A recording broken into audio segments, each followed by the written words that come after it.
G'day, citizens. Welcome to Inforunners. I'm Execute, joined today by the Astropub. How you doing, buddy?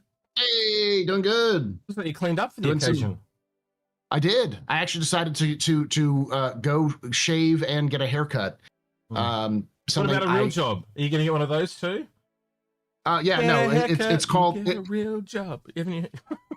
Yeah, it's called doing 4 jobs at once. You should know your mom was a teacher, so yes. I would kill for a real job that pays me actual real money. Oh dear. Yeah, I do think teachers are very unappreciated, but it goes both ways. I've seen like really good teachers and I've seen really bad teachers. So I think if they tried to up your pay, they'd probably up the bar to join. Yeah. You know what I mean? And I think which should be fine for me. Yeah. Well, I don't know. That's an interesting question to ask. Like, do you go like, do we grade our teachers and you're paid on a grade? Like that would change everything. Without getting too crazy, we actually do in the United States. Oh wow. And it's in my state. We have active. It's called an incentive program where like the more you do, the more you get paid. And I have hit the upper end or the average every single year over the last 9 years. So like I am at the upper average of a teacher. That doesn't mean I'm a good teacher, doesn't mean I'm a bad teacher. It just means that I'm an upper average teacher. So it's nice. It's nothing to write home about. Like I think now I've earned maybe like $600 a year more now than I was when I first started getting paid on top of regular raises because of my incentive, my I forgot what it's called. It's like performance bonus. It's what a performance bonus. Now your parents and you a little bit were in marketing, weren't you, as well? So is that a thing in marketing? Do they pay you based on? It depends. Like I worked independent marketing, so mostly marketing research. So we negotiated our pay beforehand. So typically it was like, we'll do this based off of the project you're going to give us, and it's going to be this amount of money, and that amount of money will be then. We have to hit the project. We have to get the project done within a certain amount of time to get that money. But we didn't really get a lot of bonuses for coming under budget or anything like that. But we were often given small budgets anyways. But that was fun because it was for a different reason. Because you're often given a budget and you're like, hey, make this stretch. Here's your goal. Figure out if this works or not. And so it's a lot of it was going through and doing the tests that no company wants to do because they're afraid that they're going to say no. And because when they tell you no, it's a lot easier for them to be like, well, this isn't going to work because, this company found it for us, not us. Obviously, it's not our fault. Big boss who wants this to get this product to get on the market because they're, nephew made it or something like that. It's their fault, blame them, which can lead to some problems of getting paid. But well, I've got the question bot up and running, but the reason I ask is, do you reckon the marketing person is going to get a bonus, 153 mil? I mean, do we want to talk about that? Because there's another problem we have with the letters from the chairman. But I think the problem is that they've learned very well how to market and how to do sales for Star Citizen. And I think that they assume that Star Citizen and Squadron 42, everyone says they're the same. And as we both know, that's not the case. There's a few people. Yes, they did really well. There's a few people in chat saying they really like Agrid's new haircut and shave. He looks so much younger. It's amazing what the I know it's modern technology, right? Yeah, I'm kind of surprised they didn't release a ship. I really am surprised. I honestly thought that we'd be getting one for December. Obviously, there's something in there. I feel that happened, and they've dialed back what the patch was going to be a little bit. I think I don't know, because like to deliberately not plan one for December sounds really weird to break your streak like that. I think something happened, and they just went, all right, we'll step it back and prioritize engineering or whatnot. And again, I also said Boxing Day, so I thought they might drop it today, literally. And unless it kind of comes out in the next, no, it would have been out by now. It's after midnight already, so it's about 1 p.m. in the UK right now.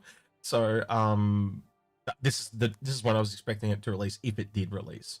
So we'll have to wait and see. You mean 1 a.m.? Yeah, 1 a.m. It should be 1 a.m. Yeah. If I'm. Hey Google, what's the time in Manchester? I'm in Manchester, United Kingdom. Oh, it's 11. Is 11:12 It's only 11. I thought it was 1. My That's bad. bad. 11. So they've actually, they've released a couple of patches pretty late in the evening. I believe engineering itself went live at 1 a.m.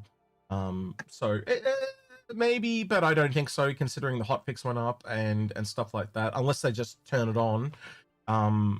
But yeah, I'm not really expecting much at this point. But yeah, we are same. Well, now we're in that Christmas period too. We are well into the quiet time. Yeah, we're heading into I think probably a longer quiet time than a lot of people are used to. Especially if you're newer to the community, you're probably not used to how this works. Yeah, I'd agree. Which is also why I thought there was a ship coming, because it stays that off a bit. But you were saying there was also other issues in the game as well. Like you can't do a lot of the missions at the moment, so something is kind of snapped. And do you really reckon they're going to leave it like that for 2 weeks? I think they're going to have to. I can't. You're breaking up pretty badly for me, X. So I can't hear you. All right. Well, okay. I don't know what to say. Must be on your end because you're not breaking up for me. Give us a moment. Yeah. Right. It'll clean up in a second, I guess. So it is. Yeah, I don't know. We just there you go. Now I can hear you. I was basically saying, do you think they're going to clean it up because of the next 2 weeks? Basically, are they going to leave it like that for the next couple of weeks, or do you think they're going to get in there and clean it up sooner rather than later? I think they leave it as it is next 2 weeks. I mean, the problem at this point is that CIG is in their vacation, so. They've got that last week, which was the Christmas week, and then, or this week, I should say, and then next week, which is the New Year's week. And they would have to call people back from vacation to fix the issue on New Year's week. And I think that would probably not work because a lot of people would just be like, no. Because I'm sure a lot of people have been foregoing vacation this year because of how quick the patches have gone. They probably didn't take a lot of extended vacations. And so this is the first time they're going to be able to take an extended vacation. So I would assume that we're pretty much going to be stuck with this more or less, maybe some hot fixes here and there, but we're going to be stuck with what we have currently for the next month, for like the rest of January. That's why I say this is the quiet time, because generally speaking, the only time it gets even quieter is July, and CIG this year was just like, we didn't hear no bell. We're going, Yeah. So yeah, again, get your questions in, guys. As always, the stream lives and dies on questions, as we normally do. Paul and I will talk about a few more things before we get started, but if you do have any questions, please get them in, because right now we've got 0. So this will be the quickest stream of all time if I was to turn this questions. You wanted to go through the letter for the chairman, so let me crack that open. It's important, real quick, and we will go through that as well. The big one I wanted to point it out was towards the like his review of like the data, because we rarely get data from Chris when he talks about like number of players and servers, disconnects, all that kind of stuff. This is the only time we ever get that data. And it's interesting to note the data. Like he said, it's like 68 million player hours this year compared to last year, which was 48 million, so it went up a lot. People were playing longer and with longer sessions more frequently, which was which I think is a solid, based off of personal observations. I think that their data backs that up, is that just people were playing more frequently and longer with less crashes. Overall.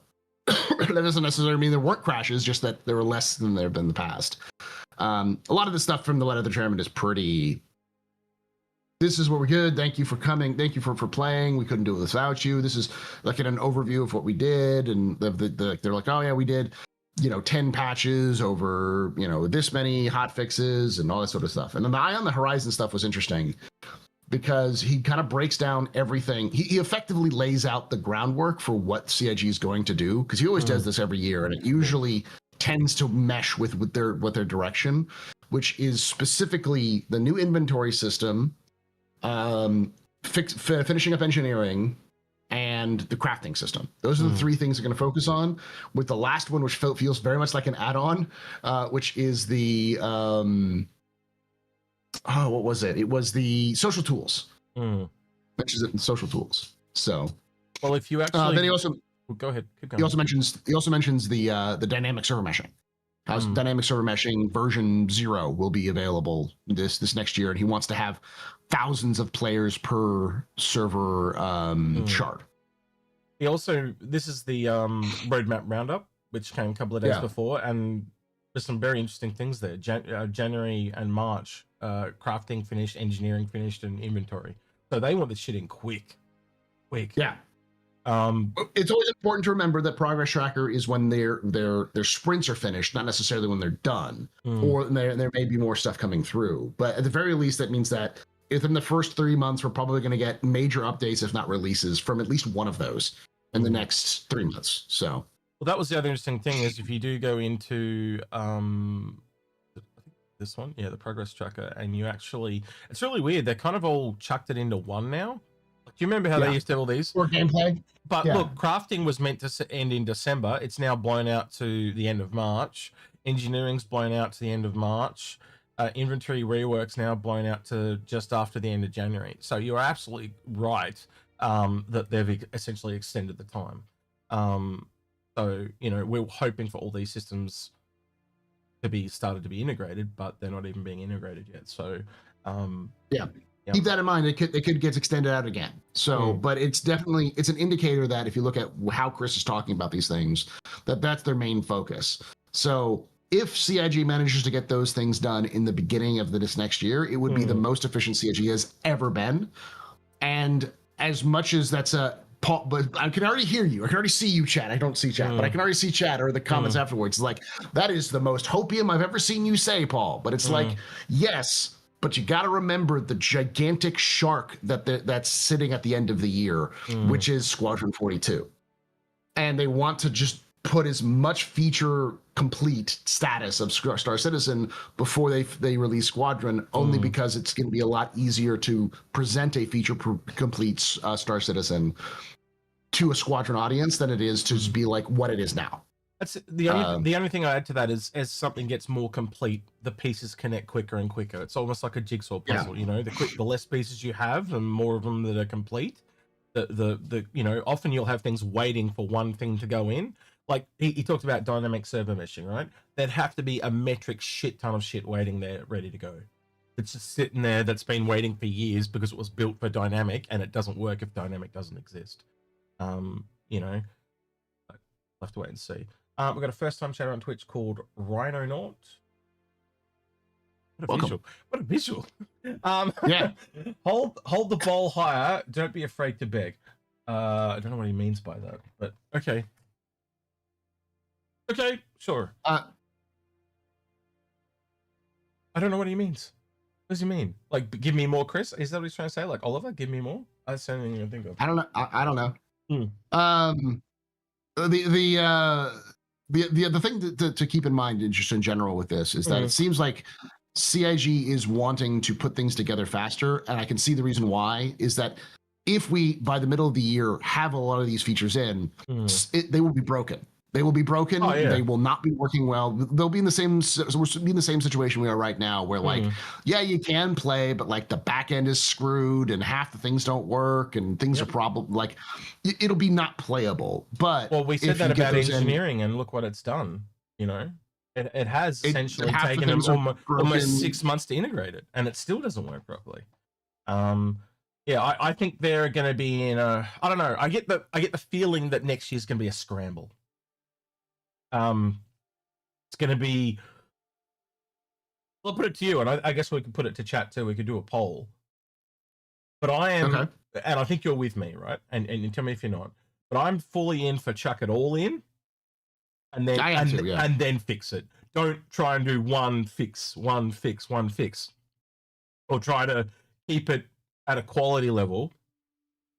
Just break the fuck out of it and then fix it, because it'll be quicker. Because if they do it that way, they've got all of us telling them what's wrong. They've got way more essential QA play testers, do they not? And there'll be a lot of people that complain because they're not used to it. But I think it will make a better game quicker. Or that's my take. Should we do a poll? We could do a poll. That'd be a good one. I've always been team. Would you want the poll would be which do you want? more features broken, less features but playable. Or broken and fix it so we can test it, or stable and smooth but less testing, and it'll take longer. Less features. Yeah. What would you prefer? Broken and fix quick.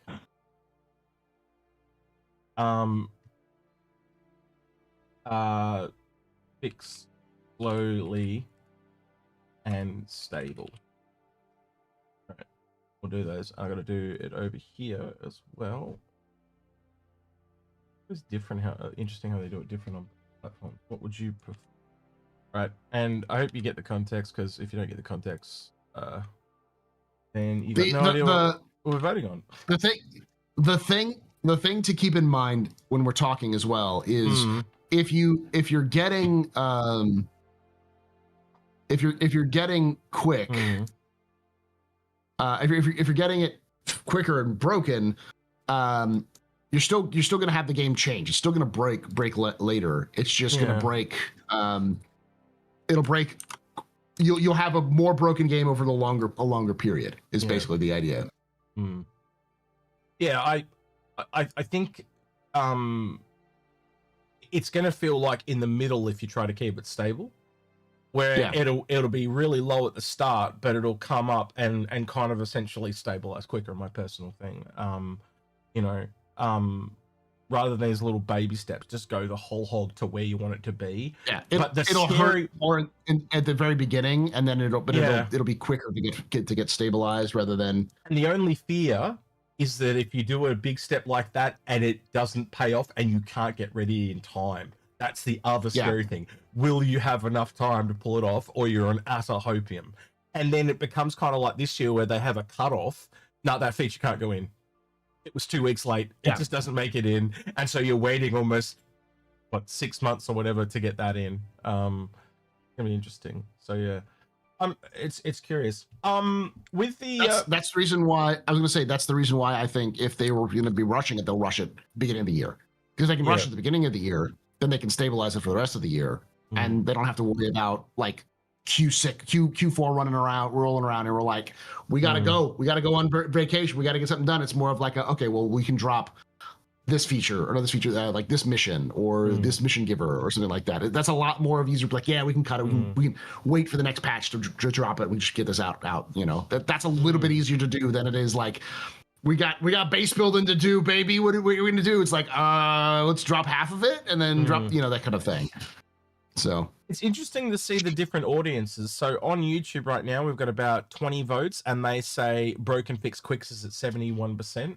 But then you go to the Twitch, and it's the complete opposite, where we've got 8 votes. So a little bit less people, but that'll be 13 votes in total. Sorry, but eight people or 62% have said fix slowly and stabilize. Now 9 people. And it's now changing it on YouTube, but it's roughly completely opposite to each other. I don't know. That's interesting.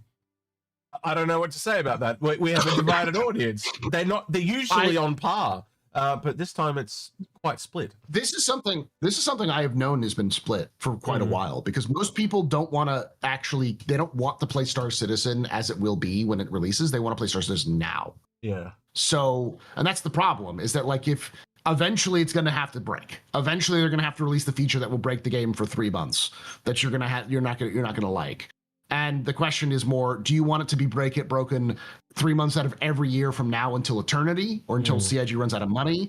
Or would you rather it be pushed to 1.0, broken for three months, 3 to 6 months, but completely feature done, so you can then plan around like what the game's actually going to be when 1.0 comes?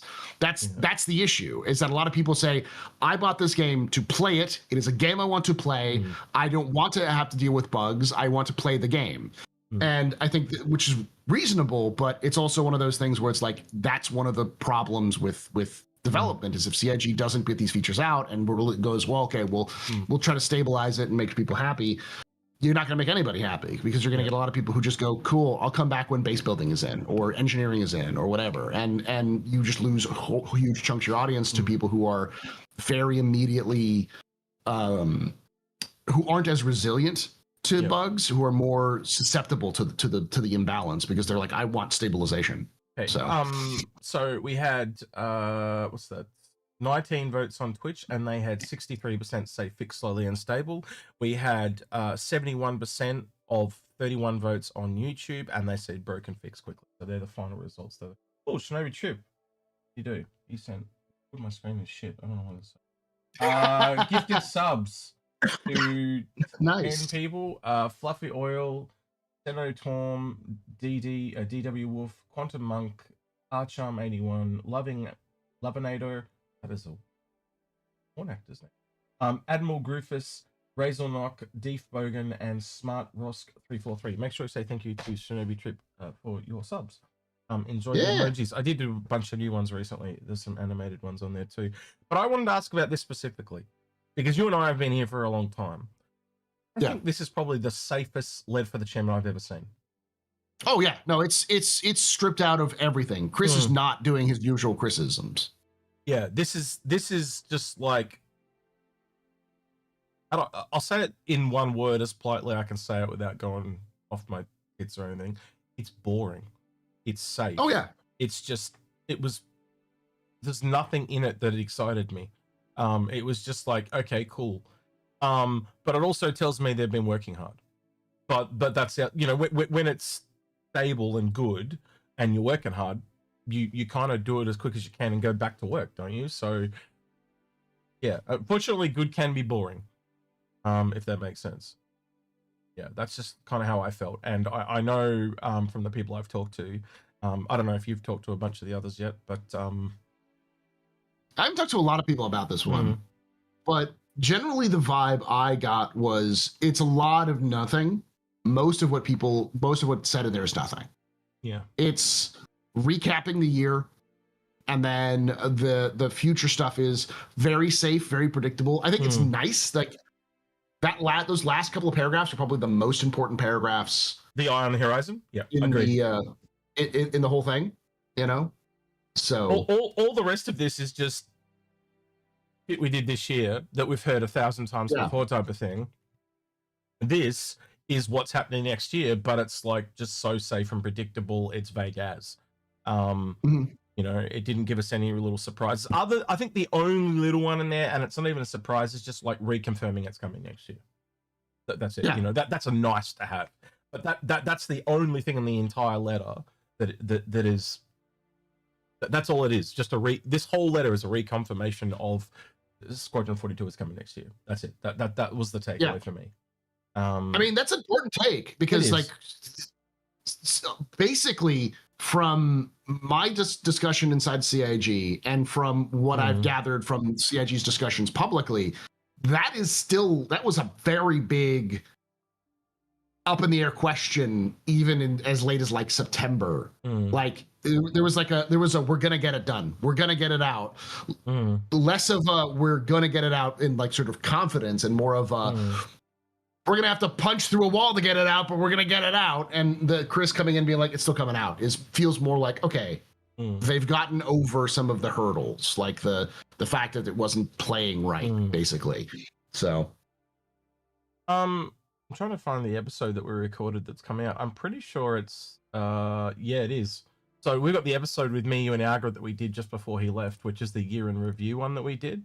Oh, yeah. So that'll be coming out literally on Tuesday my time, so Monday yours. So only a couple of days now. That's why we've got no one watching. They're all watching Grim. Look. Son of a bitch. I didn't even know he was streaming. He didn't even tell me. Oh, son of a bitch. Look at this bastard. Freaking streaming? Let's go. Let's just steal his audience. That control point and hitting remove. Look at him. Clicking on a control point and hitting remove. Okay. And then you'll be left again with. I'll mute him again. Oi. Why you streaming at our time? Because it's Boxing Day and he has free time. You know? The same reason why my wife is right now playing Oblivion Remastered on her brand new PC, because it's like this is the first time in like months she's had a chance to actually play a game like that. So yeah. Anyway, all right, he'll come along eventually and have a chat to us. Anyway, I'm pretty sure Bot's gonna pop along too. He did say he was gonna pop along thing. It looks like he's showing off new stuff that he's put in for into the Hangar Link. We use that a lot. He's done the community a big favor for that as well. So yeah. But yeah, I don't know. What about next year as a whole? I think we did talk about this in the episode, obviously, but I think next year's going to be really weird. And what I mean by that is like we've had these predictable patterns that we can essentially fold into. We had the new marketing person this year that threw the patterns out a little bit, but next year, like the end of the year, or that big patch that we all kind of look forward to is literally going to be the release of Squadron, and that's probably, as you and I have talked about, it's probably going to be around October, or even whenever it is, right? That part doesn't really matter. That's the goal. It's moved. The polls have moved forward, so they're on a shorter timeline. And which is why I think that we see the Chris being like, we're getting these 4 things out, and 3 of them end in like March. Yeah, it's because it's like they're like, we got to get this out before June. Yeah. Like we got to get all of these things done before July so that we can focus on Squadron marketing and beta testing and all of the stuff we need to do for Squadron's release, so we can give the team at CIG or at Star Citizen to have more of like an easier, like, hey, do this mission, giver these factions, which are a lot easier to do than like build new systems. So yeah.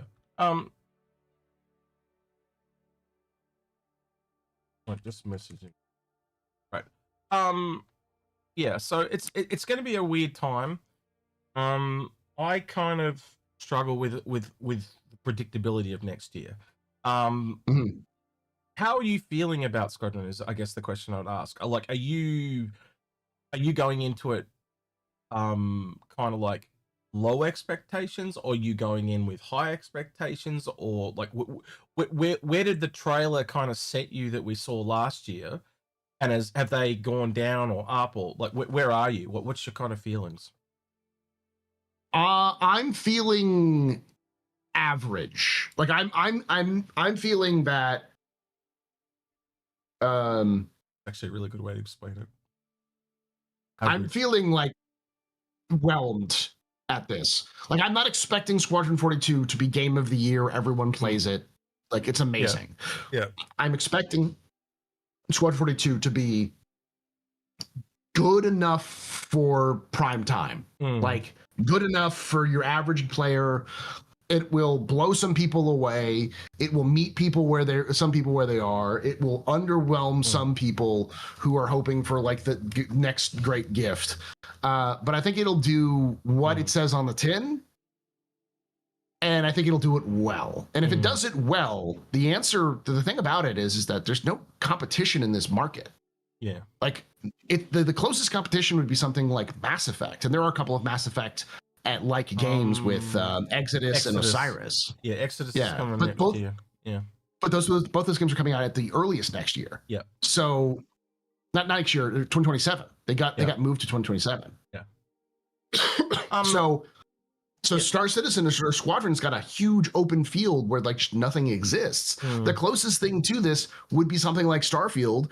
And Starfield, this will be a much better than Starfield, only because it's focusing more heavily on storytelling rather than just sandbox. And so it's going to be in a weird position where I think it'll do fine, but I don't think it'll do fine. I don't think it'll do fine initially. It'll have a bump of sales when everyone gets excited with it coming out, and then it'll crater pretty quickly. And then over time, it'll climb back up because even though it'll do well, word of mouth will spread, and once it goes on the first few sales, it'll end up when it ends up on all of the other platforms that it's going to end up on. Then it will improve over time. But so look, I want to. So this kind of explains my average or whelmed status as well. Is I want it to do really, really well, but the skeptic in me is kind of going, don't hype yourself up. Like, I want to get hyped. I want to get really, oh yeah, come on, this is gonna be great, but because I want to temper my expectations, it's come down to this middle ground. I don't think it's going to go really badly, no, based on the trailer. But also, like, I want it to go really good, but knowing the genre, knowing the advertising budget and all the things that can possibly go wrong, it's really hard to predict where it's going to land. And so it's kind of in flux. The one thing advantage it has is that it doesn't have to make any of its budget back. It doesn't have to make all of its budget back. It just has to do well enough to prove that CIG can do stuff and then sell well long term. That is one rare occasion. The big key is that it needs to make enough of a splash that people remember it. They know what it is. They see a streamer playing it. They see a review on it on YouTube, that kind of thing. They need to have some impact on the market to where someone in the general gaming community goes, especially in PC gaming, goes, I remember that. And then when they see it again, they go, oh, 15% off. I remember it being pretty good in the review. I'll take a look. Well, it's really hard to get anyone to sit down and kind of watch a trailer for an hour, right? An hour and 20 minutes. That's a long trailer. That's basically movie length opening. But anyone I know that I've managed to get to watch it is like, I want to play this game. like it's just like, you can tell it's not like anything else. And a lot of people like sci-fi. It's a new sci-fi. It's a new world to kind of explore. I've had a lot of people that when I get them to physically watch the trailer, like one day they'll be bored and I go, well, we can watch TV or I can show you something that I think you might like. And sometimes they get a chance and other times they don't. Those that have watched it, I have not heard one person go, that looks bad. So I think it's going to be one of those things where it's a slow cooker. It's gonna, it's kind of like you said, it's going to come out, it's going to probably dip, but then it's going to be like kind of what happened with Among Us might be a good example. That thing came out and was just nothing.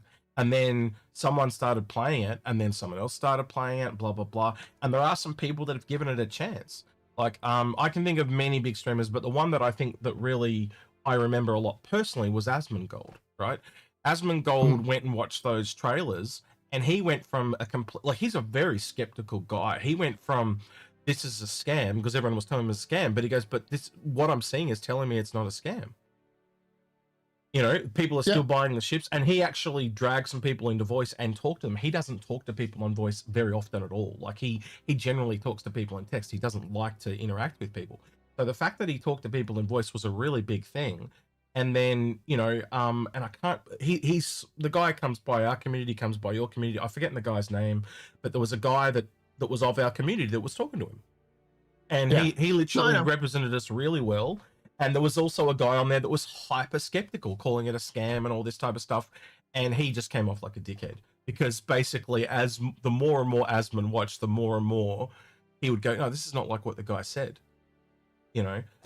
So I think it's one of those games that are going to prove itself to people through what it does, not what it says. You know, like, because that's kind of what's happened with the whole of Star Citizen, has it not? It's just like, this is a scam. Well, okay, how's this? And then how's this? And then it's grown naturally because it's just proven itself again and again, slowly but surely, right? It's been a very slow grind. Oh, don't get me wrong.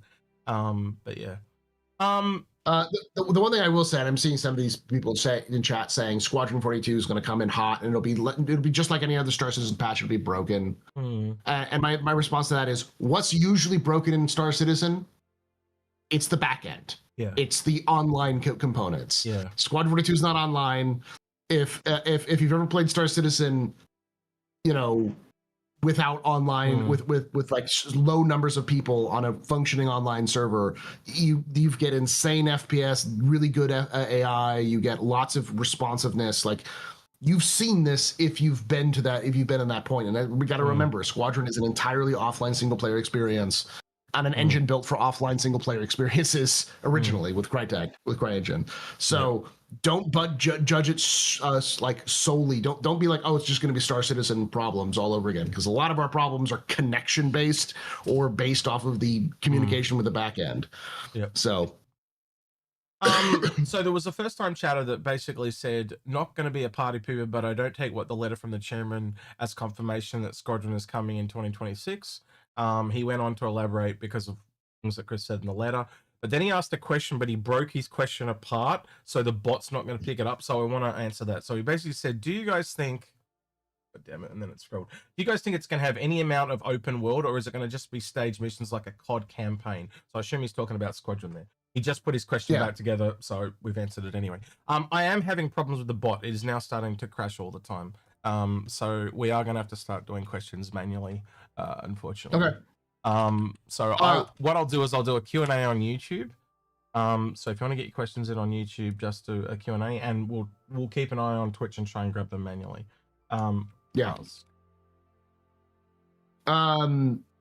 So the easiest answer to talk about Squadron 42, because for those of you who don't know, I know the game.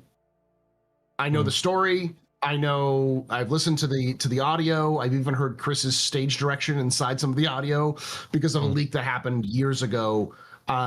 So because of that, I know most of the story. This was more of an accidental spoilage on my part rather than intentional.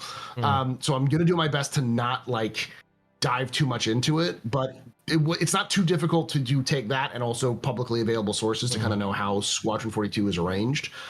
There are three major parts of Squadron that the teams broke up to three. The team involved with gameplay broke into three different parts: social, FPS, and flight. Those three teams were all developing portions of every mission that involved those specific features, and then would merge them together to see how they looked, and then they would break apart and all that kind of stuff. They did that for years. Okay. And the main go ahead. I got the bot working on Starstream. Parker and Aiden and anyone else that's on YouTube, stop putting your questions in because they're working. I got it working on the other platform. Paul won't be able to see them, but I can do them.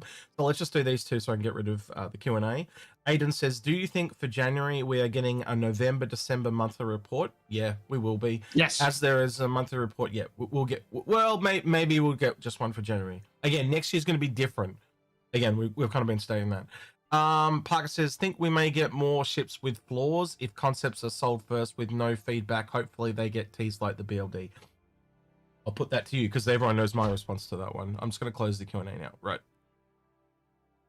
I couldn't hear what you said because you're breaking up. So you know the Star Lancer? Yeah. You know how it had all these issues because they never developed it in front of us all? Yeah. Essentially, that was his question. Do you think we'll get more flawed ships because we don't get to see the concept beforehand? Okay, so barely getting it, but basically what you're saying is are things broken because we don't get to see ahead of it? We don't get to see it being developed. Concept ship. Yeah. Ship. Yeah, the concept ships. Yeah.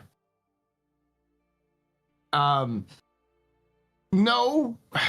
Did concept ships ever really affect? Did we ever affect concept ships design in the past? Yes, we did quite a lot. I don't think we did that much. I think a lot of it was more of an impact from CIG's own developers looking at it. I think the Starlance is a weird case because I think it was developed a lot when they had very few people, and I think it shows that probably only a few people were working on that, and either they were new and inexperienced, or it was one veteran. And again, when you're in an echo, like when it's just you and you're talking to yourself, all the answers are correct. Right? So either way you look at it, one of those two things happened, and that's what's happened essentially. I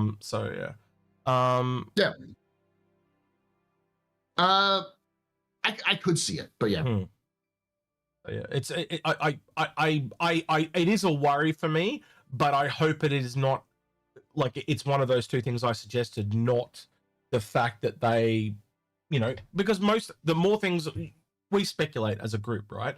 And the more people that are in the group when you speculate, the more truthful the item becomes. It's the same thing. Whenever you work in a team, it's more polished, it's more refined. That ship is not refined.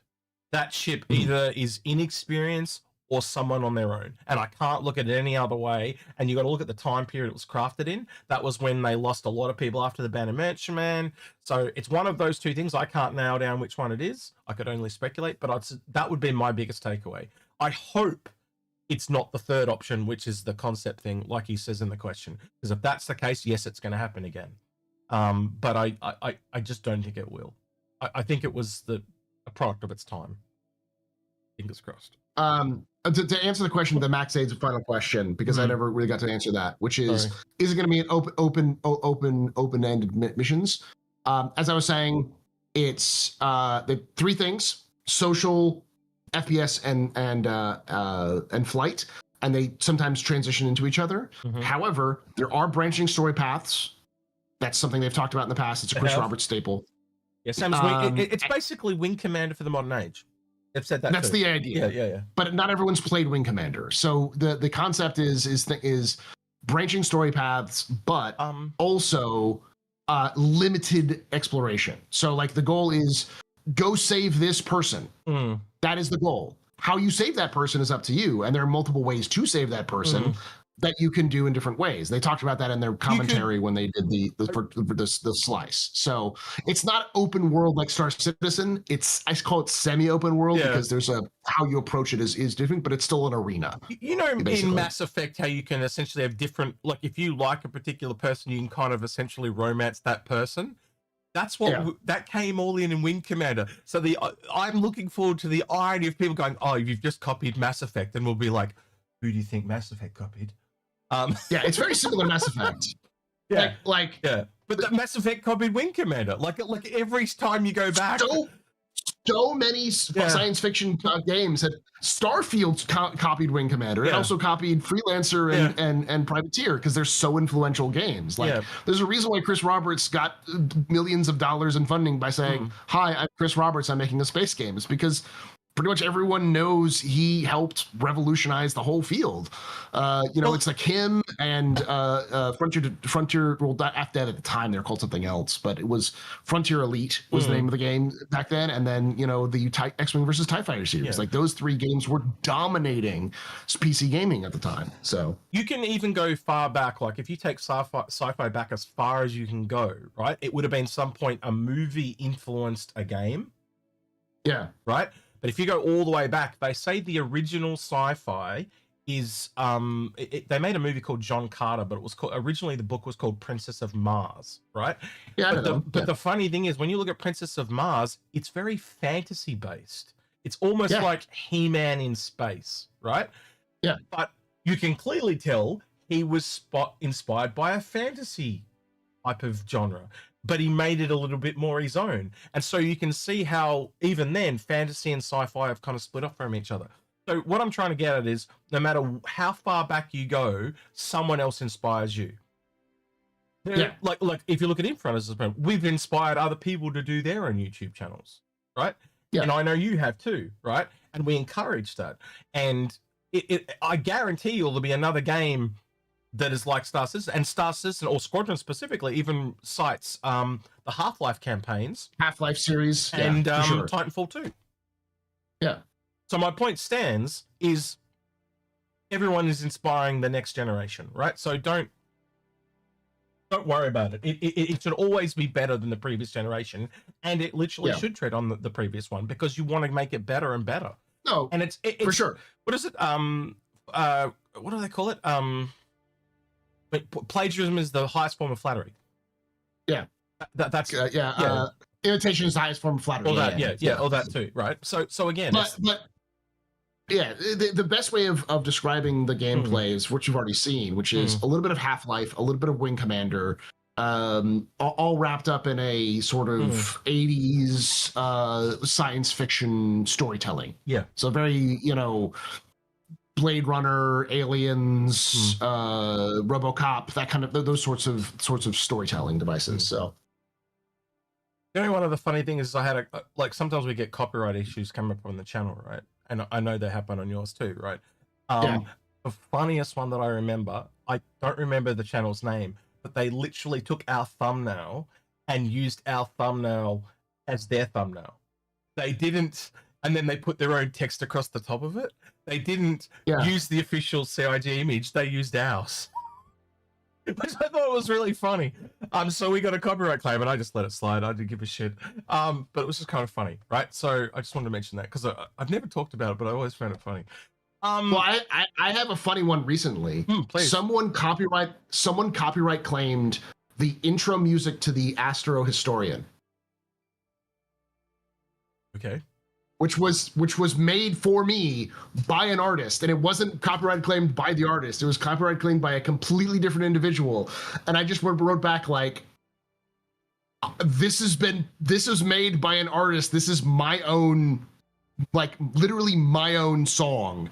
And within an hour they were like, oh, sorry. It was clearly a copyright troll who was just like, oh, this sounds similar to ours. It's like, man, because it was only one video and it was on my Starfield video on the Ask for Historian. And it was like, clearly they were just like popular video on popular game, copyright so I can get some money, because they thought maybe I'll just like mute it. It's like, hell no, I'm not giving you a claim on my freaking intro music, you know? So yeah, it's interesting, but yeah, I don't know. I kind of, again, if you guys want, we'll go into some of the questions now. But if you guys have any questions that are related to some of the stuff we've talked about, I'd just be interested to get your guys' take on it too. So yeah, all right, we've got the questions coming in now. So they are doubling up for some reason. I don't know why, but they are. Colby Navarro. There you go. Right, Colby Navarro. It's definitely something wrong on your end, man. So I'm gonna restart. I can reconnect. Hold on. Yep, if you want, I'll just put it in solo mode and you can restart Discord if you want. There we go. I'm back. All right. Yeah, I don't know what's causing it, but it's definitely on your end. It's I'm not seeing any issues on my end in terms of like the connection. Like my connection doesn't waver at all. I would bet money it's somewhere between you and the because I've got the Discord set to Singapore. I would bet money it's somewhere between those two connections, not to me. I do want to issue this to somebody who I see someone in chat saying, Astropub, the game has more problems than the back end related, but that's more of a long debate thing than a matter of opinions. And a matter of opinions. That's true for sure. But the issues that people have typically with Star Citizen right now that make it a dumpster fire doesn't have to do with CIG's design decisions as much as it has to do with the back end. I do think that you will always have people who go, I don't like this game because of X, Y, or Z, and that's, you know, master modes, questions. That's a different. And so as a result, I don't think Squadron 42 is going to be bad simply because of that. It'll just not reach certain audiences because they'll be like, it's not my game. Hopefully, is fundamentally a lot easier to polish a single player game than it is in a multiplayer game too. And they have clearly been polishing the utter shit out of it for the last year. That's basically what they've been doing. So look at that trailer. 2 little small bugs easily fixable in the entire thing, and the crash was caused by the PC not having a driver installed. Yeah. Which they confirmed when they went back to the studio and used multiple PCs back at the studio. It was because it was a new PC and they didn't have the driver installed. Yeah. So again, that's a testing issue where they need to make sure that there's something that prompts people to install those drivers. It's going to be interesting to see how it goes. The single player for me, I think is going to be. Well, look how many people that were in that. Do you remember the IGN comments when the trailer dropped? Oh yeah, I didn't even realize. I was the one who pointed that out to you. It's like, I love that quote where like they didn't even realize it was related to Squadron 42 or to Star Citizen. Yeah, and then they said, you do realize that, like, someone made a comment on someone else's comment. Oh, it's so good to see people talking positive about Star Citizen. The original guy replies and goes, "It's called Squadron 42, you idiot." And he goes, yeah, but that's the single player game of Star Citizen. And he goes, "No, it's not." And then there's just like 100 replies of people going, "Yeah, it's." Yeah. Which was quite funny, and the guy's just obviously being humbled, like, "Oh shit," right? It was just quite funny, like, but it highlighted to me, that we are walking into a period of unknown, and again, as I've said a few times, I am going to be so interested to see where we're sitting next year, right? No matter what, the community is going to grow, and I don't know if it's going to be better or worse, or is it going to be split where we've got this Squadron community and a Star Citizen community? Is it going to fade and go back to what it is now? Is it going to? I don't think it will. I think we're essentially going to double overnight type of thing. I agree. I think one of the things, I am a card carrying member of the cult of Todd Howard. Okay, I have been playing Todd Howard's games since since before Todd Howard was the game director. Though I think he was game director on Morrowind. It may have been somebody else. He was a high level person on Morrowind. But I am the reason why PC gamers hate gamers because it's me. They hate me. It's me. I understand this. I am the problem. But being around those communities has told me that you will see an inevitable split in the community, but there will always be somebody who likes it, even if you don't like it. Like you might sit here and be like, I like Squadron, it's okay, or this was the worst game I've ever played, whatever. There's going to be somebody in there somebody else is going to be like, this is the best game I've ever played. So as a result, just from that alone, there's going to be some community splits, and there's plenty of people who are in these chats right now, and I'm calling you out, people. You know who you are, who are like, I did not back Star Citizen for Squadron 42. I do not care. All I want is Squadron 42 to be out. And there are other people in these very same chats and in the comments who are going to say, I don't give a shit about Star Citizen. All I care about is Squadron 42. Both of those people already exist in our community. It'll only grow more as Star Citizen reaches more towards its 1.0 and as Squadron is released. I think that's really what we're going to see. It's not going to really be a split as much. I think it's going to be a friendly rivalry where both communities want to claim the universe as their own, but also not like the other game. Not let's say hate them, but like, you know, it'll be just like, it's not my game kind of thing. Yeah, I was hoping to find a photo, but have you started watching Fallout Season 2? Yeah, so I've seen episode 1. I don't know about episode 2 yet, so. Okay, did you spot Todd Howard in episode 1? Yes, I did. Oh, I was going to say, you were not a true fan if you did. And I was watching with a group of guys, and I was the only one that spotted it. And they're like, oh my God, yeah, it's too. Yeah. For those of you that haven't seen it, I'll try not to spoil it, but her father, when he's walking, he treads on someone, and the person he treads on is Todd Howard. Yes. I think that covers it. That'd be the safest way to say it without spoiling anything. Yes. And I was trying to find his face is sort of like in the ground though, so it's a little harder to see him. Yeah. Well, he's in the ground. He's been trod on into the ground, but when it goes above, like I was like, why are they showing that? And then I looked at his face and I went, oh, it's Todd Howard. Yeah. So it was just this, Todd Howard's been trampled by a guy in a massive suit of armor. That's really funny. So yeah. Yes, J-Dog, you're right. Yeah, that is true. That's what it is. It was a nice little Easter egg, yes. Yes, an Easter egg, absolutely. So yeah, look forward to that if you haven't seen it yet. I don't think I've spoiled anything by saying that. So yeah. I was trying to find the photo, but I'm not gonna give up because it was like a couple of weeks ago. All right, let's get into some questions then. Unfortunately, Paul, you can't see them because they're on Starscream, and Pickles can't wait. Hang on. Can you please invite Astro? Yeah, because I'm not in Starscream, I don't think. It's a separate Discord, right? To the server, so he can see on. Lemming also wants an invite. To it. Oh, and to Lemming. Right. So this is essentially a test server until we get it. He gets it all working, and he's going to put it up on our channel. Yeah, I'll try and get it. I've mentioned that as well, Lemming. Right, where are we up to now? So Colby Navarro 4747 says, if 4.6 is on the roadmap leads to a 1.0 afterwards, should we be concerned about completing our CCU chains sooner rather than later? What's your answer to that, Paul? Do you remember? I know the answer, but I just want to know if Paul does.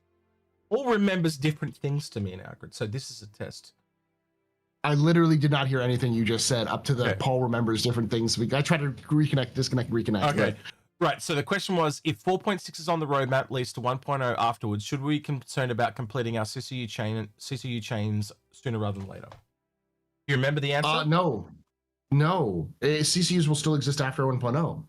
They literally have said, right? So the actual official response to this is they will let us know when we have to apply our CCUs. That is what they've said. So it's much like when they're going to not sell a ship anymore, or they're going to put the price up. Sorry, not sell a ship anymore. They're going to put the price of a ship up. They'll now notify us of changes. So we've fully suspected and talked about for a long time.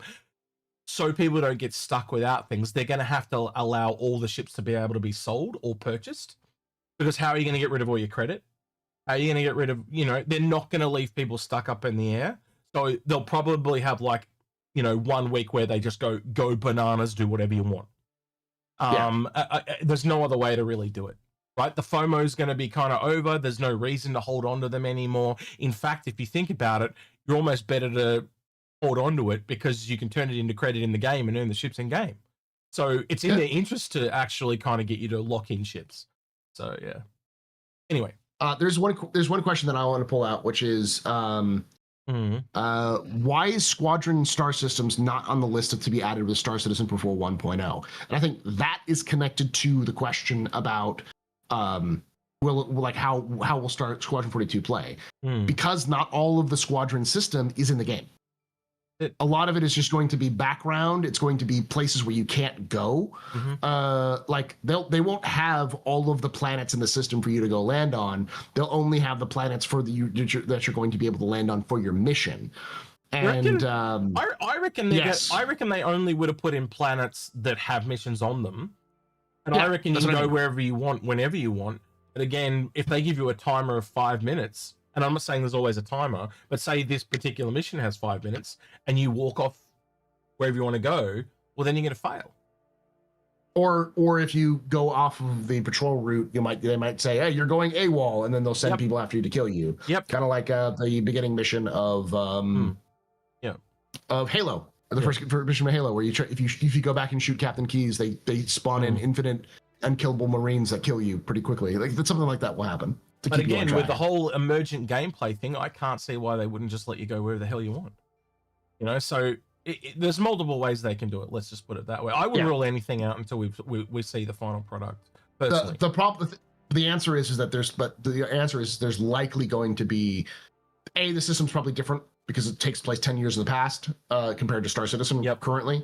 But also B, it's also because they probably don't have the whole system set. They don't have all of the planets meshed out. They don't have the whole stuff. So they have the planets, but they'd have to probably go back and change some scaling, change some other things. Because again, it's built for a single player experience, loading in and loading out a single player experience, not the multiplayer experience. So there may be some other things that to deal with, like dynamic meshing, that you have to fix as well. And it's not built on Genesis. It's built on the old system. It's going to be more handcrafted. So yeah, just for a correction, you said 10 years after. It's after 10 years after the events of Squadron 42. So that'll be after episode 3, just to clarify. Because if, say, the events of Squadron take 20 years, I don't know we don't know at this stage how long they're going to be, but it's 10 years after. But that makes sense, because then they can essentially reuse most of that system and just change the affected things, right? And there's a lot of things they can keep around. Like, I'm sure the coil will still be the same when they put it in, but it's just one of those that they probably have to redo, because there's a lot of planets. Odin has a lot of planets, guys. It is one of the bigger systems out there. So I can think of one right now that they'd remove. They'd probably move all the mining drones. They're gone. Shubin might be there, but it's destroyed or something like that, and all the mining drones are permanent. Or they damaged. just moved they moved the system because it's a movable station. They probably moved Archon Station away, something like that. Well, it depends how they want to use it. Do they want it to use it as a gameplay element, so you get to go back and revisit it, and it's totally functional, but maybe pirates have taken it over or something like that, or whatever, right? You get my point, right? They can do what they want with it. The point is, the mining drones is probably the biggest thing, because they've said they're literally not going to be in the game. That's the only one I can really think of that we know of that I would say is probably ruled out. Parker says, think we may get more ships with flaws that aren't solved first with no feedback. We kind of did that one, so we'll just skip that one. So we are going to have some double ups as I turn the bot on. Been a while. So Jen Turkey says, been a while since I put together a fleet shot. I forgot, can we import our own background images? I believe you can on HangerLink. I have never done it, but I believe you can. And if you can't, go over and tell Grim to put it in as a feature. He does listen to feature requests, and I think that would be a good one. Okay, Venran5 says, do you have any wild speculation regarding the final ship silhouettes we didn't see this year? Did they tell us all of them? They did. They told us all of them. But we can go through them real quick though, if you want. Sure. There's not many of them. One of them is the Ironclad. Really? How did you figure that out? Yes. I'm a genius, X. That's how I figured it out. Just my genius level intellect. All right. If we're talking about the Forge, the Auxilia, and the MDC, or yeah, not MDC, MFC. Yeah. So we'll start with this one. I'm going to flick it over so we can see. All right. So what's this one, Paul? That is the Auxilia, the Anvil Auxilia. Yep. And what is it? Do you know? It is, it's a clipper, but on ground. It's an RV. That's basically it. Has it's a level 2 med bed and a crafter on board. I assume it's probably got no cargo or very little cargo. Yeah. It probably has some cargo for the crafting, but it's probably very small. Yeah. So it also tells me that it's predominantly a support vehicle. It's very medical based. We've done a little bit of speculation on this one. It's basically designed to support other ground vehicles. So it repairs them by making the components to get them back and working. You know, you only need hand tools with ground vehicles because they have those smaller components, right? And then obviously if their troops are injured, you heal them up. So this fixes them on both fronts, essentially. It's a ground support vehicle. Really good one too, if you run all the kind of thoughts through. But obviously it's going to have weaknesses because it's not as offensive. So they're going to need each other, like any good teamwork. So yeah, I think it'd be really interesting. Next one we've got here is what's this one, Paul? Well, sorry. Let me see. I figured out what was wrong. I figured out why everything was going weird, and it was entirely my fault. You were right. I know, Paul. I know. I'm glad you get a minute. No, it's fine. It doesn't matter. Well, before we get to that, there's a question that was asked pretty quickly, which was, how do you feel about a Galaxy and Auxilia combo? I don't like it. I would much prefer a Auxilia and a Liberator combo. Both makes more sense, and the Liberator is an Anvil ship, so it would match better with the Anvil. Initially, it won't work because the Auxilia won't fit inside the. If you're talking about just in the same space, quite interesting. But the Auxilia will not fit inside the Galaxy. The Galaxy can hold an Ursa, which is a medium-sized vehicle, or like a G12. It cannot hold Auxilia, which is large, and I think you'd agree that if I go back to the Auxilia, she's pretty much a big one. She is bigger than probably any of the other ones we've seen. She's got a hump comparatively. Yeah, and she's got a hump. But realistically, let's just say she is the same size as the others. That's a large.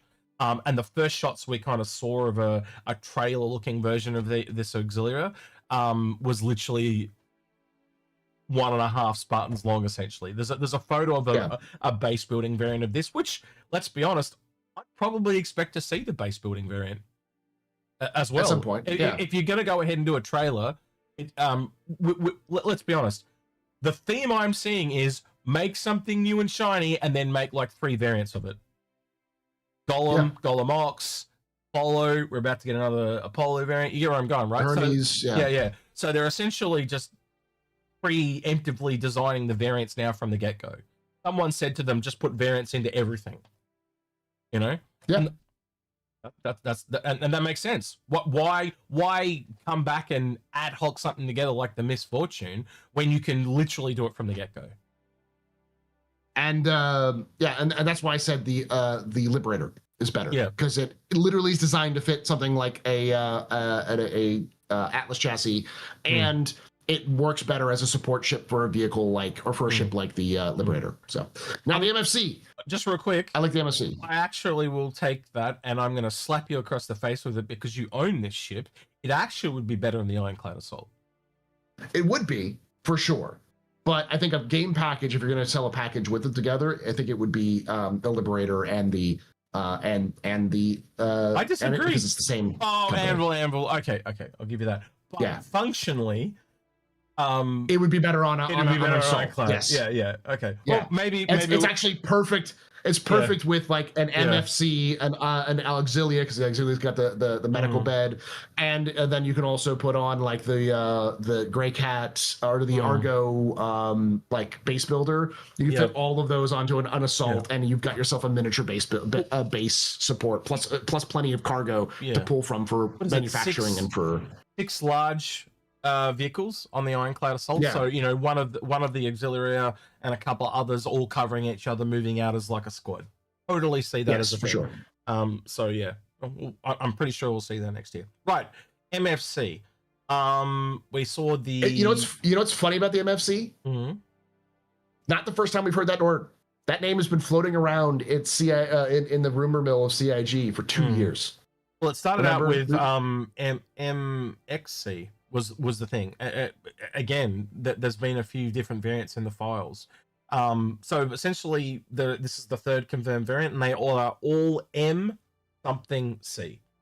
Right? Yeah. So there was the MTC, the MDC, and now the MFC. Yeah. I will still take these shitty acronyms over the ones for the CSV, FM, and SM because that is just two acronyms is one too many. Yes. And I still hate acronyms as names. I hate them.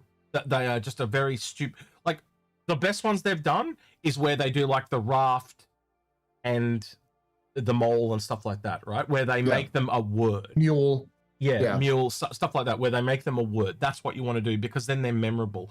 But no one's going to call these MFC, MFD, MDT, but blah, blah, blah. They're just going to call them the Grey Cat Missile, the Grey Cat Fabricator. That's what they're going to call them. Because Grey Cat is memorable, letters are not. The Grey Fab is what this will end up becoming because people will shorten it down to just the Grey Fab or the GF. Yeah. You know. First time Shadow Icy Worm nails it right on the head. Said it better than I could. A name gives them a little personality. That's 100% it. They just generic bullshit if they're acronyms. And it's why it's back to gamers are lazy type thing. Like people are just going to call it left and right. They're not going to call it port and starboard. Yeah. Because most of us are not Navy people. So all those of us that have been here that are like real hardcore nerds, you got to remember all those new people coming in. The masses are going to take the win, so to speak. Right, I think this is the last one, Paul, unless I have forgotten one, but you can correct me if I'm wrong. The LaForge. I see why you called it that. Actually makes a lot of sense with the kind of I like that. Yeah, and it's an engineering and manufacturers, and we need to meme the shit out of that. I like that. Yes. That's really good. Where did you didn't come up with that? Someone else came up with that. No, I stole it from chat. I literally stole it from chat. Someone in your chat came up with I came up with it by stealing it from chat. I imperially claimed it from chat. All right, that is how this works. You know who it was in chat, or you don't remember? He wasn't that far away. It was Citizen Ninja who said the little forge. Yep. All right. That's a good call, Citizen Ninja. You get credit for that one. Yep. Or the Geordie is even better. The Geordie. Yeah. No, I think the La Forge is the best because then people are going to go, oh, yeah, it's the Forge, Geordie La Forge. La Forge. That's all you're going to say. And people, like, it's going to mean, I like that a lot. It's also the Forge, so you call it La Forge, which is French for Forge. It's just French. You know? It's so many levels. It's gonna mean the shit out of it. Yeah, I like that a lot. And it's got the full glass front. Yeah, I just it's so good. Sorry. That's my type of humor. Right. Yeah, so essentially, as you were saying, this started out as kind of like a refinery, and an extractor, and then they added a fabricator to it. So essentially, by adding the fabricator, it's essentially turned into a mini Pioneer. Yeah. We know it's paused at the moment. I also think that means that the Pioneer is paused. Personally, what do you think? Do you think that means the Pioneer is paused as well, or? Oh yeah, no. I think people. I'm willing to become cope king of Star Citizen. But I'm not going to cope hard enough that it's that base building's coming out next year. Like I think you hit the nail on the head earlier when we were talking about how like Squadron is going to suck up so much of the later part of the year in such a weird feeling for us. It'll feel like a real game, which I know a lot of people are like, well, Star Citizen is a real game to me. It's like no, you don't understand. Like you're going to see some normie shit in Star Citizen community when Squadron comes out because of how it is. Like really cringe interviews and like really corporate shit will happen and you'll be like, wow, that's weird even for CIG standards. So if you look here, base building, essentially they say it completed in October. Now that's where all the others completed as well. So I think they've stopped. I think that's the reason it's paused. think they kind of went, we need to nail this down and focus. And I think this has become their focus. I think they'll come back to base building, but I think that now confirms to me base building is now blown out and it is after Squadron. I could be wrong, but again, very bad news, but that's kind of where I see things going. And that's as a result the reason why the Pioneer, the Forge, the Forge, and the CSV FM DDQ FM 409K C that one, and all of those are just going to be put in shelf and waiting for the Star Lancer BLD. All of them are on the shelf waiting for that to be finished. So yeah, I get a feeling the writing team is going back and renaming some vehicles. Yeah, I hope. I really hope, because they are fucking terrible. Again, it's called Grey Cat. Why don't you go down the line of cats or something like that? The leopard, the jaguar. Yeah. I'm not a genius. You're the fucking writers. Come on. Get with it. Right? But you get my point, right? Like, to be fair, I give them 5 seconds, and they're already cooler than what they've come up with, And well, there's also a mining company, so you could come up with any number of, because they're also kind of like the Caterpillar equivalent. So look at how Caterpillar names things, and then just steal that. Yeah. Like Caterpillars are going to sue you. You can have a big munchy miner and call it the Beaver. That'd sell like hotcakes. Yeah. Actually, someone when we were there was a guy talking about it like drones, and it was a salvage drone, and he wanted to call it the Beaver. I think that's a really good, or it was a base building drone, because they build dams and stuff. And there was another guy that called it was it I think it might have been I'm trying to remember who it was. It was someone that watches Inforunners a lot, but when we were on Grimstream, and he literally talked a lot about it as well. So there's some really creative names out there. Again, put it out to chat and they come up with some bangers really, really quickly. All right, I hope that answers your question. So here's some great names. You've got I'm looking at the Caterpillar product lines. All their names are just number and letter. So like the S71G, the 23S, the 14G, the 120G, the D58, the D5B, the D10, D9L, D1. Wouldn't you go through and give them like all butterfly names or moths, or I don't know, like it's a juxtaposition. I think that's great. Give them, if it's called the caterpillar, what does the caterpillar turn into? A beautiful butterfly, or a moth, or whatever, and then you have different names of butterflies and stuff like that. Like, again, we're not creative people, but I guess we are, but yeah. Right. Well, there's also crazy names for cats. Like there's the Palace cat, which is a cool cat that nobody knows about. So you had the gray cat Palace. People would be like, oh, neat, or the gray cat, Lynx. The gray cat, like the gray cat Steve could easily become the gray cat Lynx, and everyone would be like, I get that reference. Call the PTV, call it the kitten or whatever, or the bobcat, whatever. I don't know. So, I understand this next question, but I know Janek Tahiki says, can you make it so you can interrupt the border on a panel with a label? What he means by that? That's so you'll have to explain yourself in context there, Janek Tahiki, because I do not. Gin and tonic. Yeah, gin and tonic. Oh, gin and tonic. Okay. Yeah, it's a name from Hitchhiker's Guide. Okay. We're trying to look to see when he asked that question. 1046 it's on Starscream. Paul. Yeah, I'm looking through it.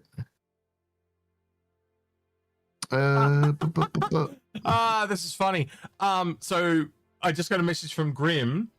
Because we're both streaming, he's actually getting Inforunners questions.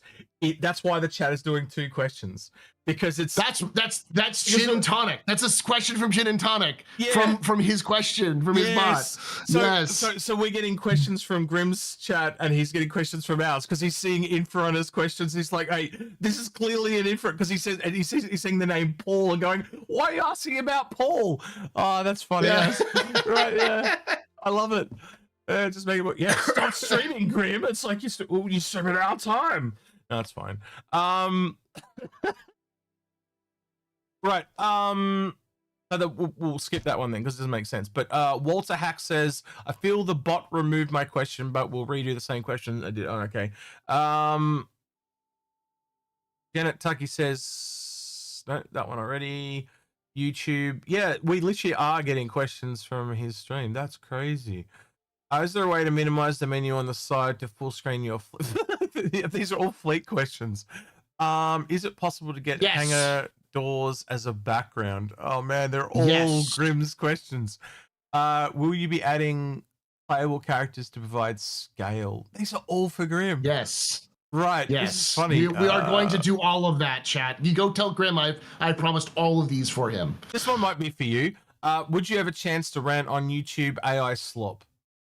He was that was on our question. And my answer to YouTube AI slop, as always, is I don't think it's good for the platform, but fundamentally it's an issue. It's I don't have an issue with it in the same sense that, like, I feel like when people realize what YouTube AI, when something is YouTube, so when something is AI slop on YouTube, they click away. Because just fundamentally, I don't think people like AI services. They tend to just they're broken. They're broken. They're not ready, right? There are some things that I use them for, like I use them for some of the thumbnails, but even then you can kind of tell they're AI made.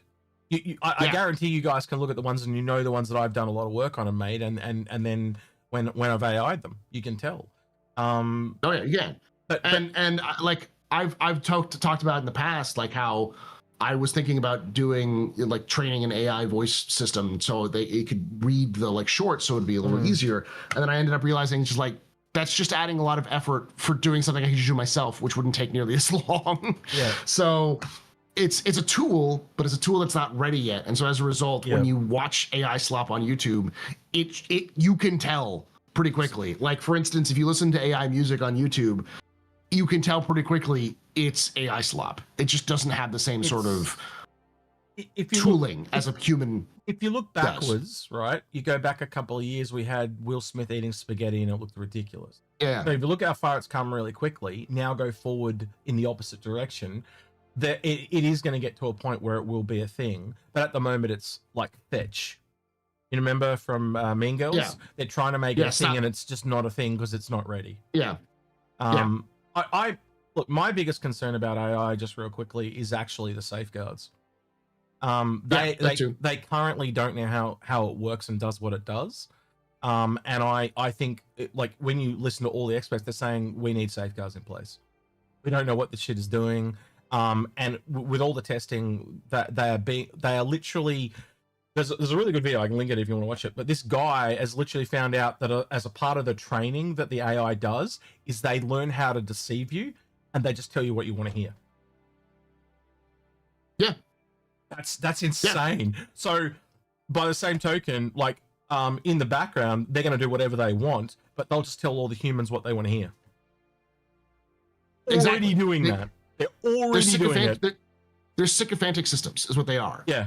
And they do weird things, and again, as you're right, we don't know how they work. To tie this back into Star Citizen a little bit, because we also know that ironically, the lore for AI was written before the Gen AI boom that happened, but it mirrors exactly what Star Citizen's lore is on AI, which is the systems can work and they're very scalable, but they don't really know what they're doing, and they'll just screw up on small things and get everyone killed. Basically hallucinate and get everybody killed. Yeah. And that's sort of what all the systems, AI systems in the Star Citizen universe are, is that they basically hallucinate and kill everyone that they're using them by accident rather than intended. So whenever they get full authoritative control over something, it's like, we're going to do 99% and we're going to screw up 1% of this, which is going to get everyone killed. It's really strange to me that they're building this system, and just because they want it to become essentially sentient or super intelligence, they're letting it do whatever it wants rather than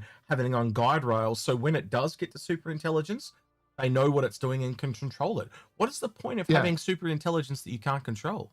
It doesn't make any sense to me. You're not going to be able to go backwards and take the control away from it because it'll be smarter than you. So you need to build it with the guides in place. Having super intelligence, even if you get there first, is nothing if you can't control it. That's the juxtaposition. So they're literally going to have to go forward, delete it, and kind of essentially start again. Like, it's just kind of nonchalant. It's just it's a waste of time. Yeah. It's a problem because if you also don't know how it works and you keep trying to improve it, eventually you're going to reach a point where you can't improve it because you don't know how it works. So you have to go back to the beginning and focus it from the beginning.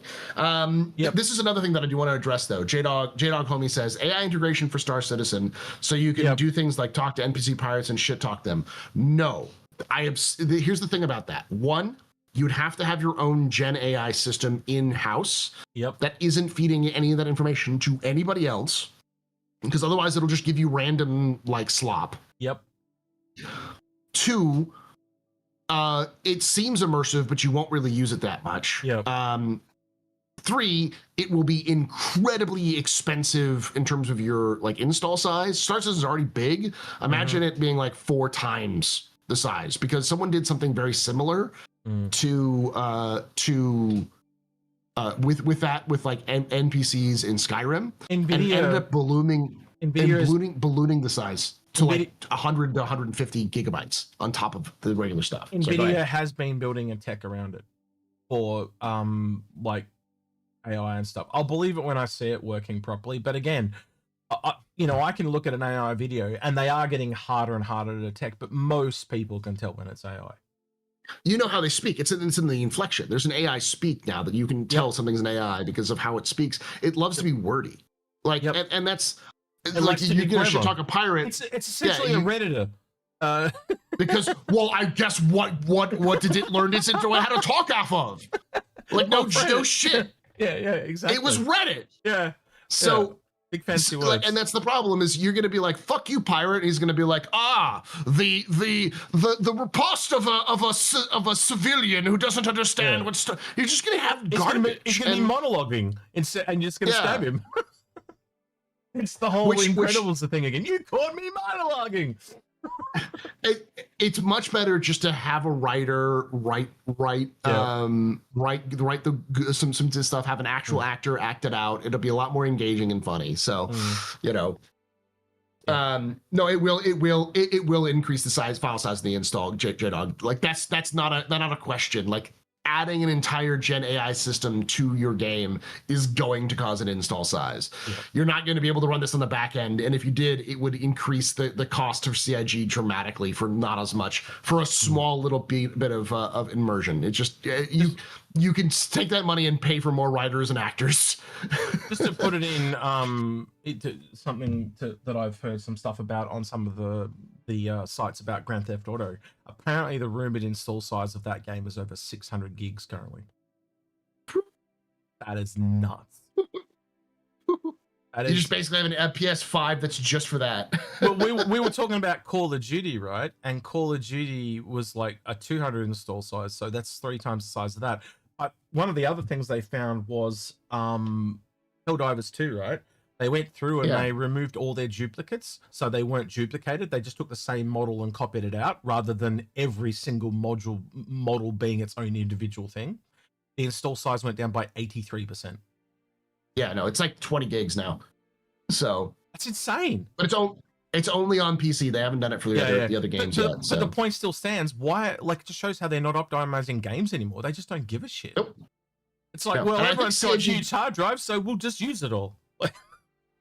That's a different conversation because of all of because the tech basically this coming year, no one's going to have access to hard drives, RAM, or graphics cards. So as a result, no one's going to have access to building in a PC without incredible prices. Ironically, I wouldn't normally show this, but I am actually going to show this. I did actually have this up, so I think I shall add this to the conversation since we're talking about it. I was considering buying this the other day. This is an SSD. Samsung have now announced, as of next year, they're not going to be making SSDs anymore. Yeah. The most common SSD that people use, the Samsung Pro 900, I think? This is the latest one. So the common one's the 990 Pro, but this is the new one. This is the 9100. This is the new one. And it's actually cheaper than the 990 Pro at the moment. As you can see, they're 500. So normally they're about 700 Australian. So it's about $130 off. Now, I don't really need one. Like, I looked at my hard drive space and I was like, yeah, I can probably get away with not getting one. But then I have to ask myself, what's it going to be like in 2 years? And that's what I'm trying to work out in my head. Do it like I've got the money to go get this? Like, do I take it out of the Inforunners funds and go buy something like this for the show? But how do you predict 2 years into the future? And look at the RAM prices, right? Like how, you said yourself, your whole PC that you brought was you saw this coming. Yeah, that's the reason why I bought my PCs. I updated all my PCs. It's for other reasons, but like that, like I could tell this was going to be bad. But that's the problem, is that like going forward, CIG, like it's not just video games, it's not just Star Citizen. Star Citizen isn't going to be impacted by this. I think CIG is going to have to optimize the game. They're going to have to optimize the game like crazy, because like even at the like 100, someone's saying like like how large an installation after 100 solar systems, it has to be still, I think, around 1 terabyte. Not even 1 terabyte. It's got to be under 200 gigs. If it's not under 200 gigs, because like Star Citizen is a big game, it will always be a big game. It's an MMO that's kind of with like kind of the process, but it has an excuse for 200 gigs.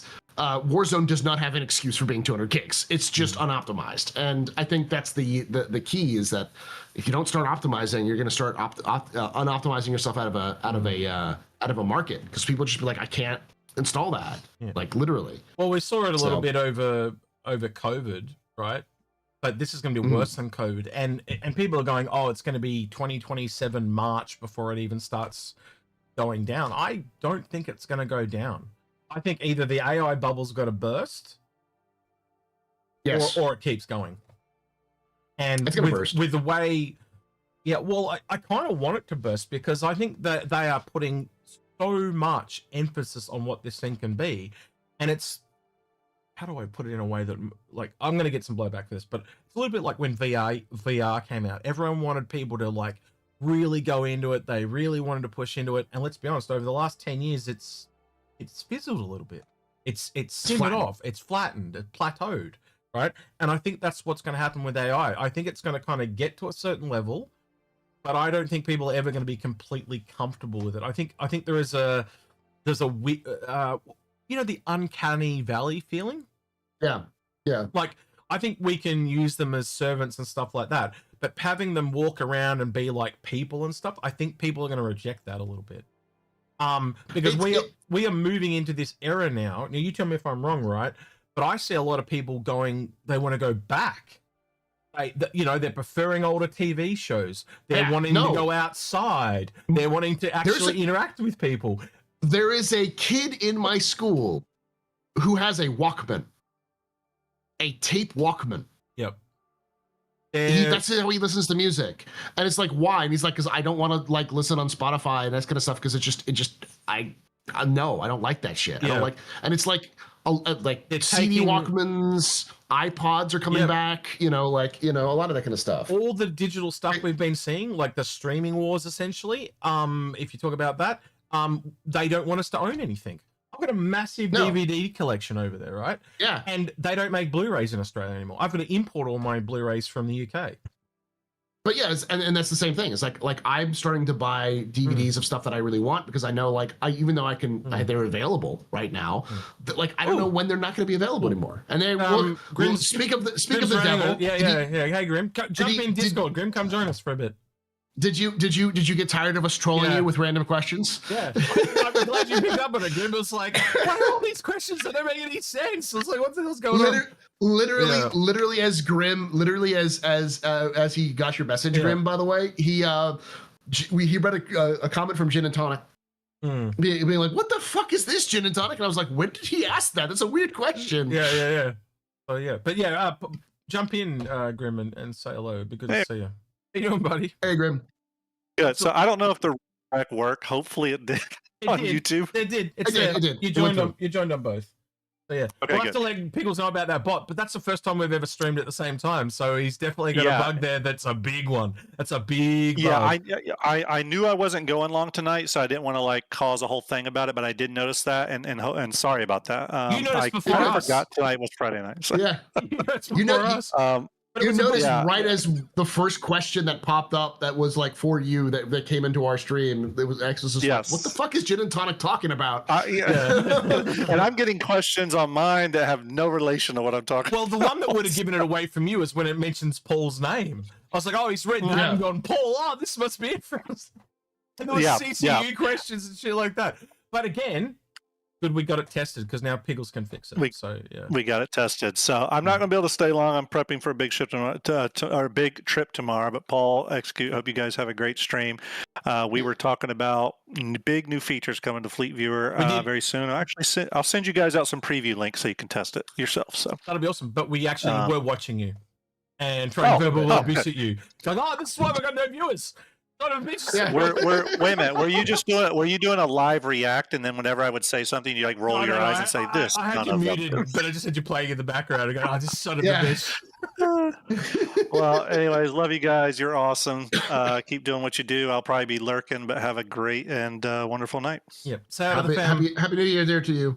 Yep. Yep. You and your fam. You too. Talk to you later, guys. Hey, Bye. mate. Bye-bye. Bye. All right. First time chatter from Raider. Have you guys heard anything in the past few years about the Banu military? That it's nothing. They are nothing to scoff at. Paul, I'd refer that to you. You're the law, man. So the Banu military is a militia. They don't really have a military.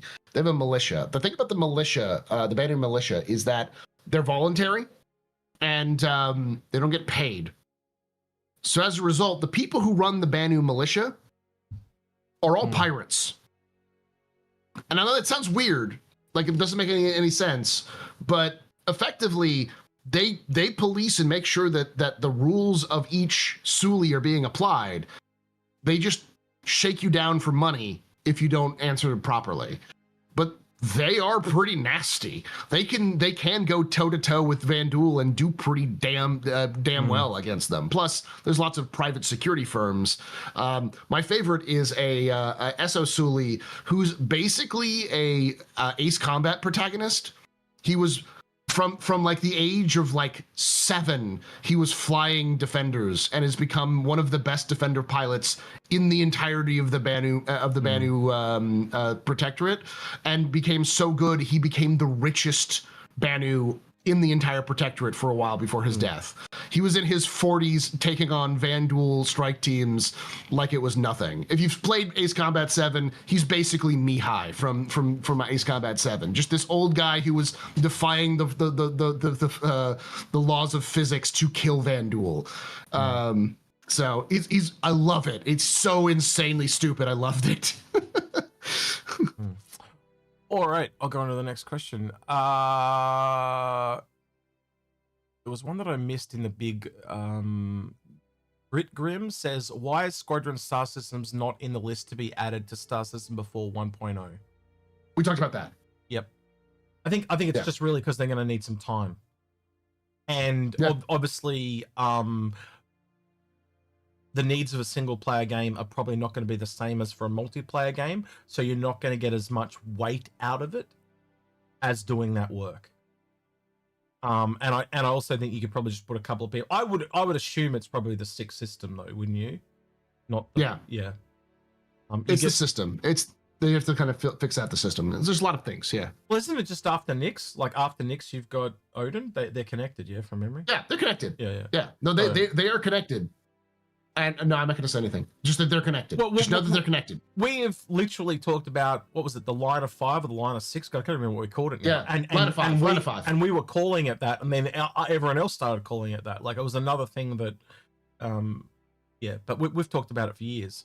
The only one that wasn't in the line of 5 that surprised us was Castro, and you called that. I remember you talking about that, and me and Algrid both agreed with you. In fact, I remember sitting in the crowd with Algrid at CitizenCon going, "Oh, that's Castro. That's what Paul said." And so we knew what it was before they announced it, and we're like, "Oh yeah, cool. Yeah, he was right." Yeah. I consider myself pretty humble, but that's the one thing that I will never let down, is that I called Castro 2 years out before anyone else did, only because other people responded to my video. Like Mike responded to my video, and Mike did a video response to it. He's like, "Nah, that's not gonna happen."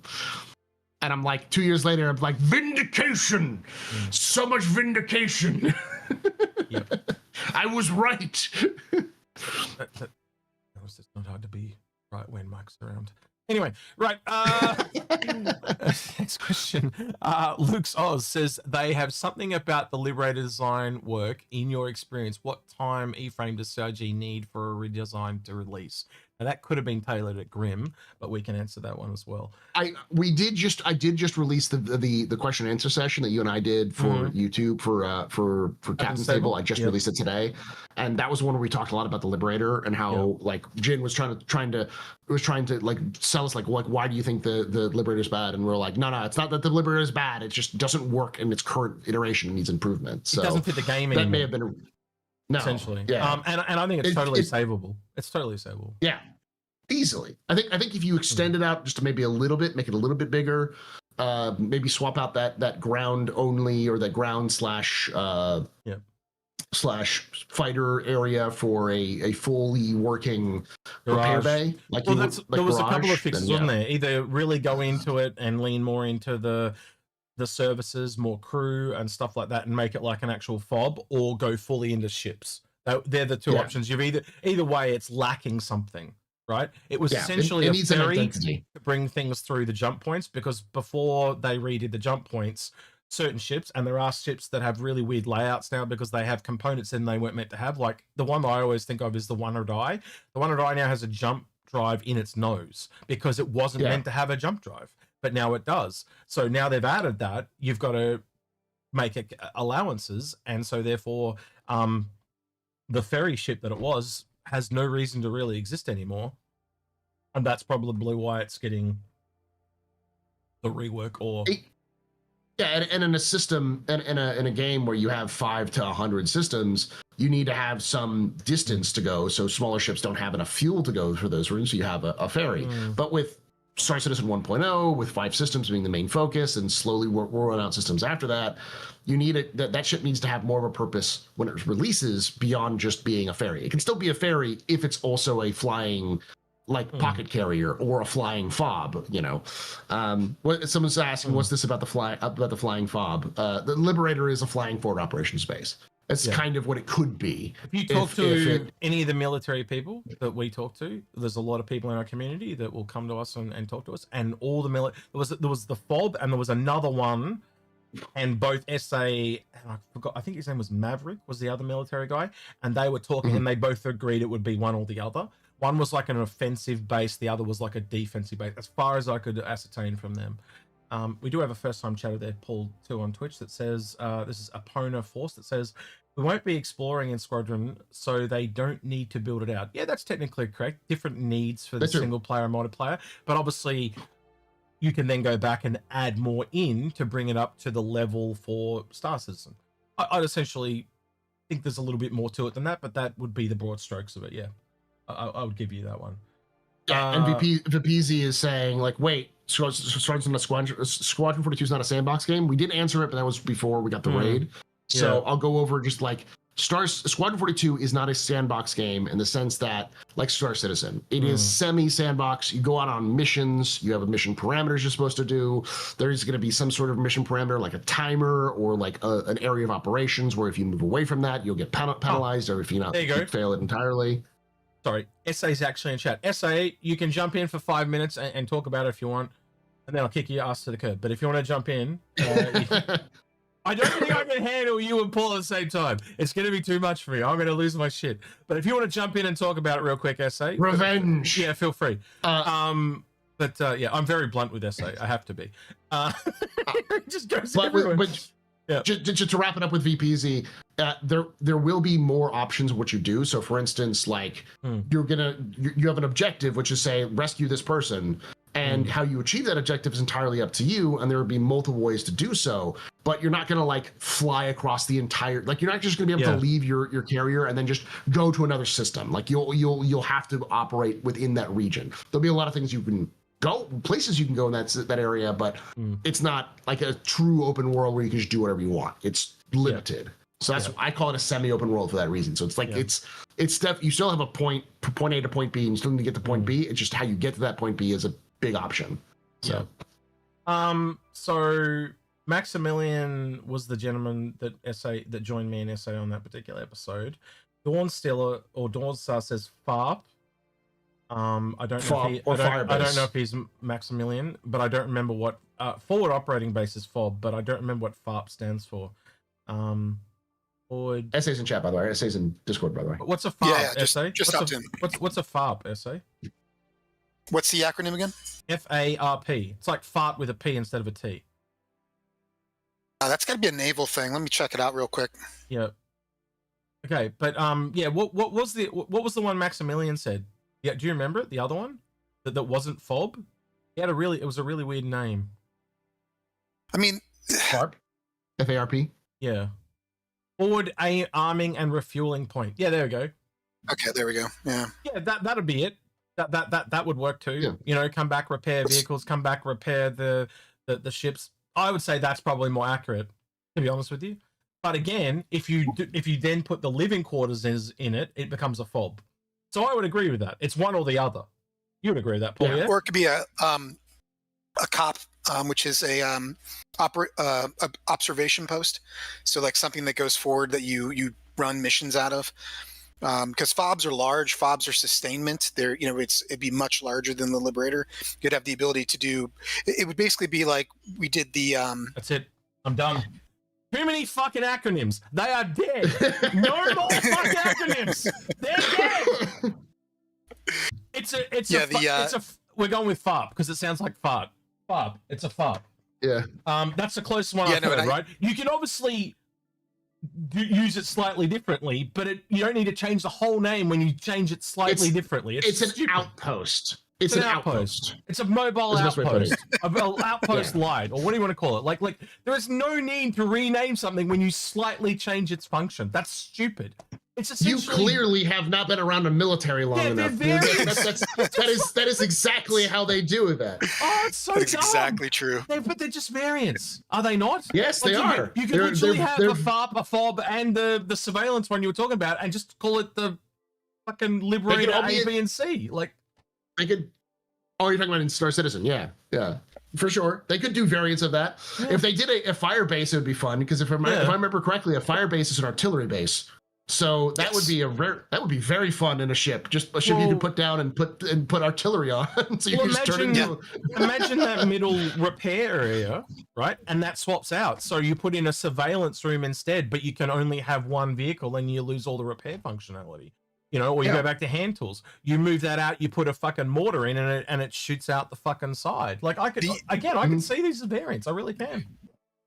The only two changes the Liberator needs to kind of get it in a good place. Well, actually, three. One, if the intent of it would be to land on the ground, it needs more weapons on the top. So it needs to be able to defend itself. Two, it needs the ability to do quick fueling. So not the jerry can fueling they talked about. If they had fuel tanks to refuel on the decks. You mean hoses? Yeah. Yep. Agree. Yeah.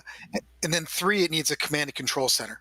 So not co-located with the pilots. Kind of like so you can call the ships and vehicles back in type of thing and coordinate where they're going. Yeah, I get that. Exactly. Yeah. Think of the deck of the Carrack, but like on the other side of where the pilots are. Okay, next question. Yeah. Is the guns on top going to be okay if they were PDCs? It is a military vehicle, so it would possibly be able to have PDCs, or do you think they need to up the crew count from 2? The crew count. I mean, 2 doesn't make sense anyway. What are you talking? 4? 5? It's the same thing of any ship that where you have the multitasking. So I'd say probably a Carrack. So what's Carrack's 8, right? 5 to 8.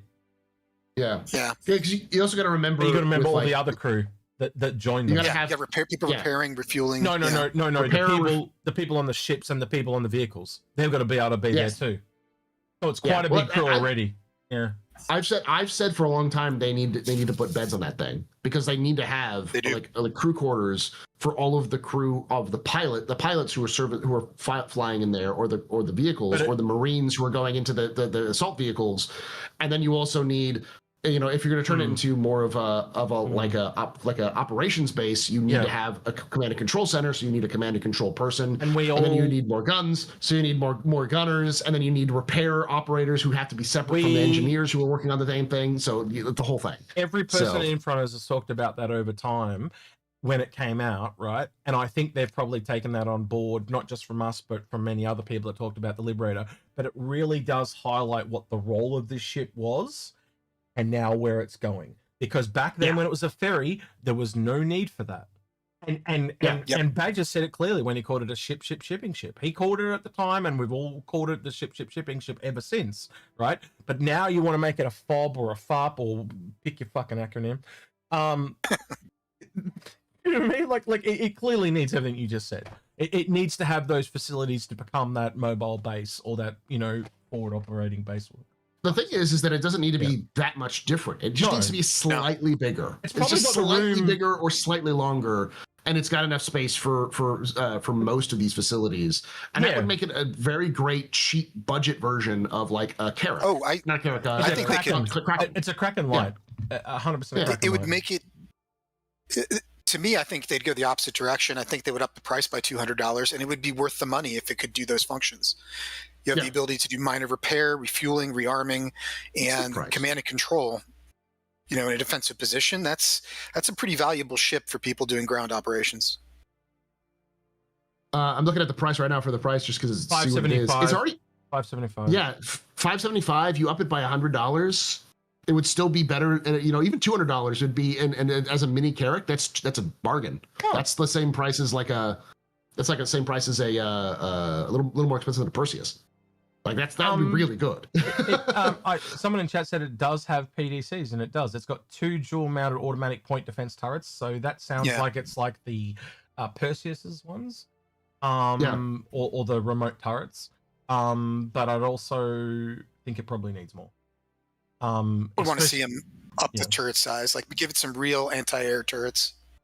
Yep, I think it's probably going to be somewhere between like compensating with PDCs rather than increasing the crew count, because you've got to have a lot of crew already to go into the vehicles. Like you're talking three ships, so there's at least 3 people there. Then you've got 2 large vehicles, so that's up to 3 people in a Nova or Spartan, so you're up to 6. That's 9 extra crew.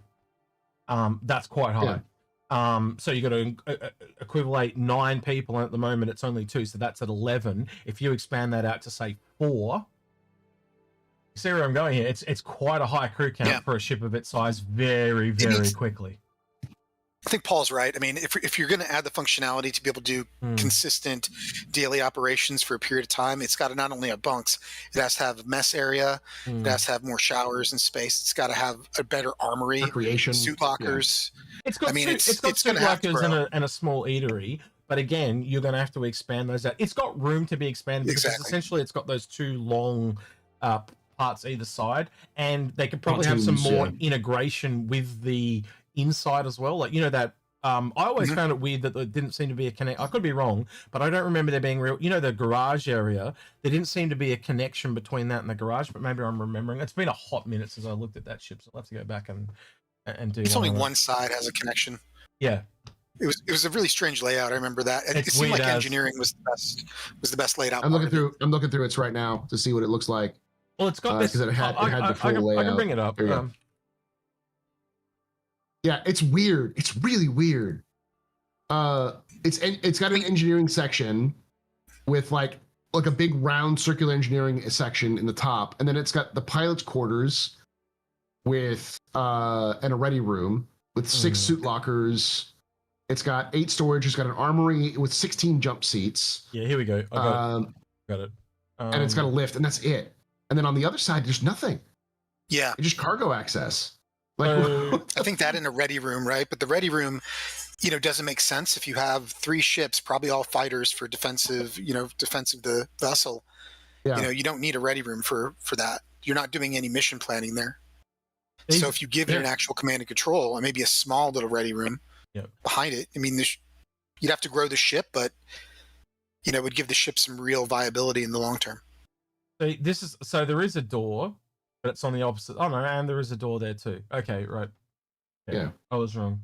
But yeah, you can see over here, seat lockers, storage lockers, bathroom, but there's only 2 beds in it. And then this is where all the guys are meant to sit. So, but if you kind of look at it, you've got all this room here and all this room here. These are meant to be the engines, but also you've essentially got what I believe is underneath. Because there's a bridge. So you essentially, couldn't you make this whole area here a living quarters? Yeah. Essentially, easily. if you wanted to. Right, so it's got the space to do it, is my thing. So I'm not concerned. It's just going back and changing its role. This is, again, like, you can talk about the role changing, but also I bet you any money it was things that people have said. Like, not just us, like, across the board. I've had so many people talk about this ship over the years. Like, I'm never going to sit here and take credit when I know that there are many people that are talking about something. It's just one of those ships that is so close to doing something great. That's it. But it's just not quite there. Especially when you got the Kraken. You look at this to the Kraken, you go, well, what the hey, come on, this is how it's meant to be done. Why are you doing that? You know, like, and again, I'm not, like, I don't hate this ship. I'm actually a big fan of Anvil ships. Like, I really like them. But this just landed like a pancake. Like, you know when you spread your toast and the weight of it always makes it land? That's how it landed. It landed spread side down, and it's just covered in cat hair. And it's like, well, you know, I love Anvil ships. I adore them, and this was the exact same thing for me. When this came out, I think we had a conversation. I'm like, this is hot garbage. Like, it's something that does nothing well. Badgers was there. I remember the chat very well between me, you, and Badgers when it came out. We talked about but when you make these minor changes, it makes the ship incredibly valuable for anybody doing ground operations, which gives it a very unique position. To me, this is like the Asgard and the Paladin. Those two ships kind of revolutionize what Anvil could be on the larger ship size. If you make some slight adjustments, you know, the Asgard being an adjusted Valkyrie became a fantastic ship. I can see though. I can also see though why they're doing things like this before they do the Crucible, because there's things in this that you can see that will lead into the Crucible, as in design-wise, and like even things like that little the power generator there in the component room, the engineering room, I guess they call it in this. That we just don't like. It's a totally different design in the Carrack, as an example. There's no real big ship that has those design things, and you kind of need those when you're going into a very heavily engineering-based ship. This is about the Liberator, No, I mean the Liberator here, but the Crucible afterwards. Because again, this is a stopgap between the two. If you're going to say what's the ship halfway between the Carrack and the Liberator, it's kind of this from Anvil, right? Because it's got the hand repair and stuff like that, but it's got the military side of it. It's currently going to have a bit of scanning. If it has even a light version of the Scarab, as if you replace that current like closed off hangar, the garage, with like a light version of what the Scarab is, you could easily test a lot of things out on the Crucible on this to see if it works right and if it works well. And that, again, like, it might increase the size a little bit. Someone said that they liked it because it would remind them of the Navy LCAC. The thing about the Navy LCAC is that it's half the size. What does that acronym mean? It's a hover vehicle. It's their hover vehicle. Yes, it is a bit like a hovercraft. Yes, I'll give you that. It's a landing vehicle. I mean, it's basically exactly what this is intended to be. Yeah, and if anyone gives me a new acronym, you are permanently fucking banned. I am over these fucking. It's the Navy hovercraft, but the thing about the Navy hovercraft is that it carries like 2 tanks. So like, this could work like that, but it doesn't have any of the. It doesn't have the advantage of being simple like the Navy LCAC, the Navy hovercraft. But it has, but it needs more because it has more. So just give it a little bit more, and it will do a lot better. Is the point? So I think we have a landing craft for tanks already in the Asgard now. So yeah. I'd have to assume that niche has been. This is going to get a fabricator like the Assault. I think it's just almost a given. Knowing it's got ships and vehicles, and the Ironclad Assault got one, I can't see why this one wouldn't. And it's got kind of like a bigger, more dedicated repair area. I just, you know, you kind of look off to. I can't really do it properly because the image is so big. But down here, I know it's not. See, it's kind of like a little table. I think that will end up being like some kind of fabricator or something like that, where you make components for the vehicles and the ships and stuff. And then again, you also need a way to get them up. You know, obviously you'll take the elevator up to put them on the ships or whatever. crew would have to grow quite a bit, because if you're going to make this a functional vehicle in the ways that we've described, you're going to need, a senior mechanic, a junior mechanic. The junior mechanic does the refueling, the rearming. Senior mechanic does repairs. Then you're going to need the space that they already do have for the pilots, but then you also need the vehicle crew. If you're going to be running sustained operations. They have but they don't have beds or bunks. They don't have beds. Yeah, they have seats, not bunks. They need bunks. But, yeah, you might need one or two like wheel mechanics. Like if you're going to do command and control, you need the space for that staff to be able to do that. But as far as a guild or a organization ship that does combat, it would make it like invaluable. It would be probably the most popular combat related large ship in the game for mercenary work. Women, get out the bed, Hammer. His size is because Twitch chat decided to drop all of the acronyms at the same time. Yeah. Yep. X, you don't even know, man. We use the same acronym for different things. Hey, so if you're in one job, it means one thing. You got it from. Yeah. Well, I mean, and I think Gin and Tonic has a question. It's like, CIG makes all these changes to the Liberator. Do I get a refund? It depends on what you wanted to do with it. Like, if you just wanted to carry stuff around, it'll still be able to do that. It's just the idea of increasing the cargo, the crew size is more of to utilize all the functionality, you need to increase the crew size. Would you still be able to fly it from point A to point B and defend itself, especially with its PDCs? That's another reason why concept sales are ending. Because then they don't have to worry about it. They just bring it out and you either buy it or you don't. But again, that other concern is the style answer. I think they realistically probably do need to test water ideas. I don't know on who. I'm not saying, call up me and Paul and the rest of the Inforunners, and no. But you need to find some people. So if you're making a mining ship, I think it would probably help to go talk to some mining people. I know, SA, you've talked about giving them some military advice, and you've also, I think they're starting to listen. Because we had the Paladin, we had the Perseus with the signage and stuff like that. I think they are learning. I think they are.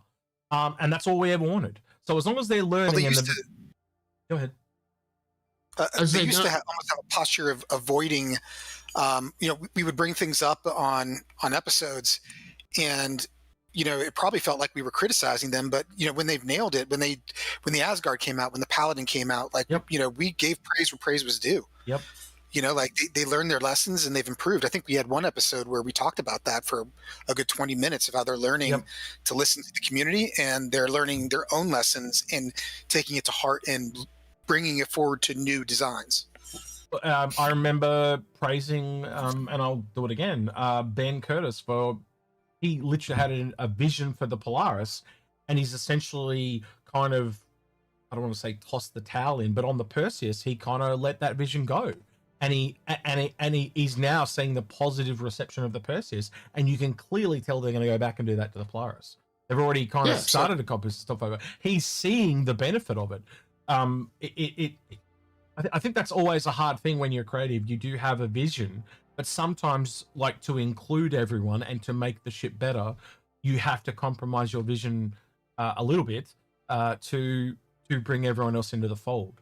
Video games are a collaborative medium. That's it. So, like, the reality is that you have to sacrifice a little bit of your own creative freedom to get to make a better product or to make a better piece of art. And I think one of the things that, like, military advisors, but I've also seen this with, like, people who are in police work or in firefighting. Like, I guarantee you it would be very, very good for them to talk to somebody who was a police officer and how they handle things like less lethal weapons and how people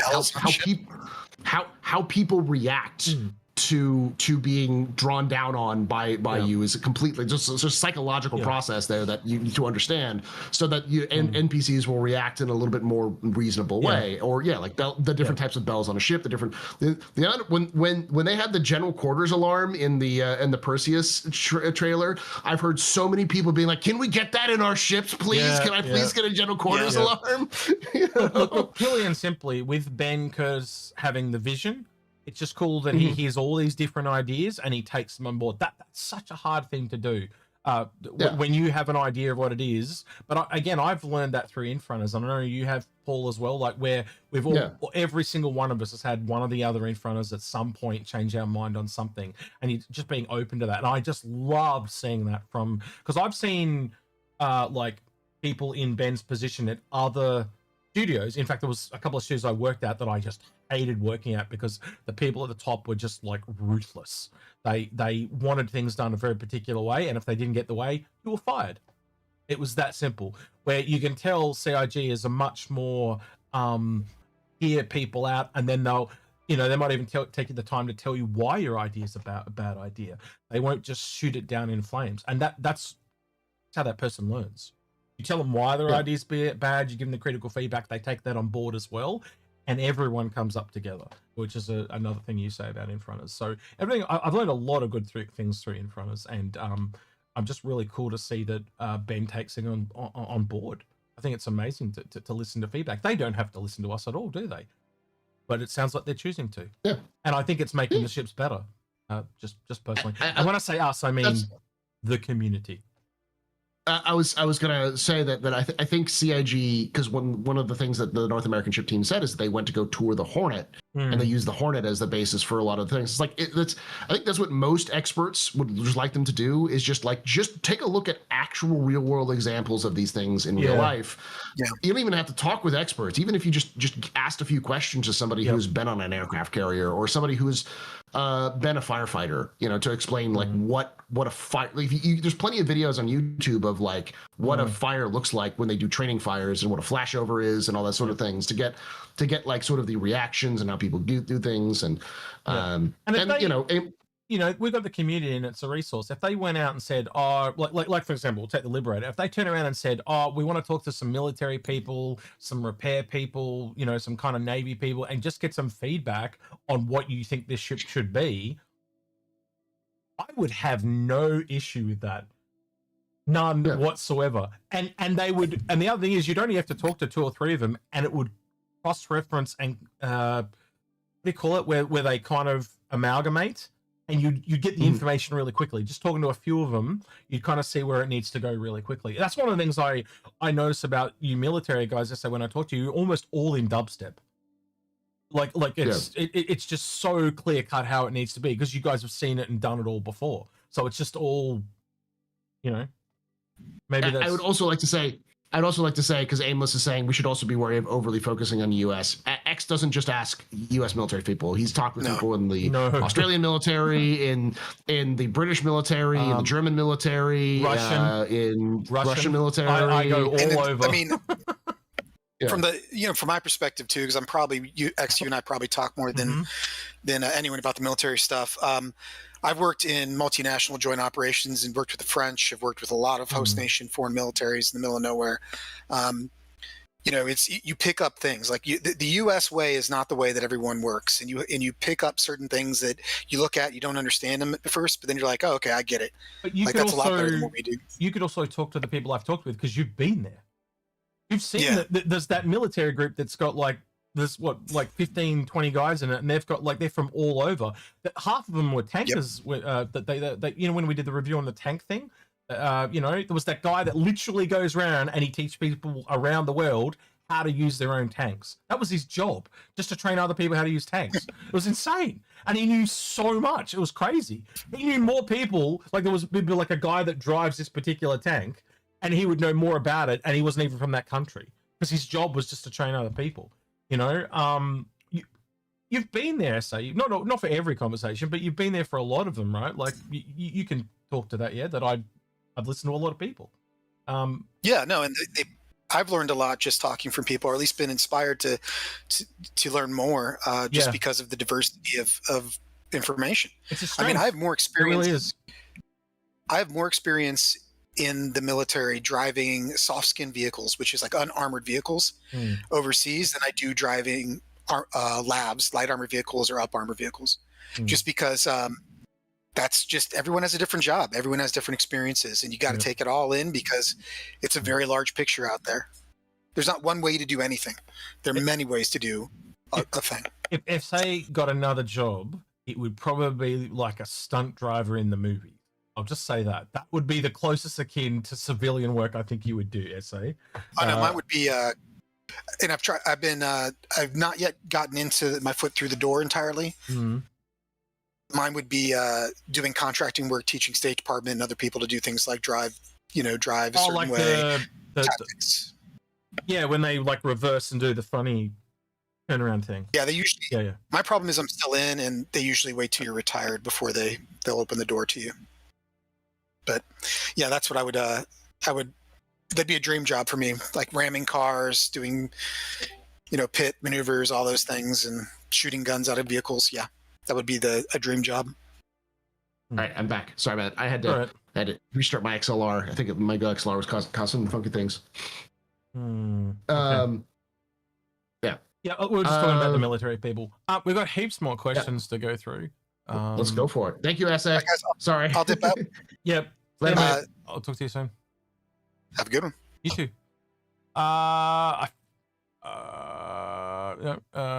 Resemblebot. Genotonic says, could you make it so that the interrupt? No, we did that one already. Restream. That's clearly grim.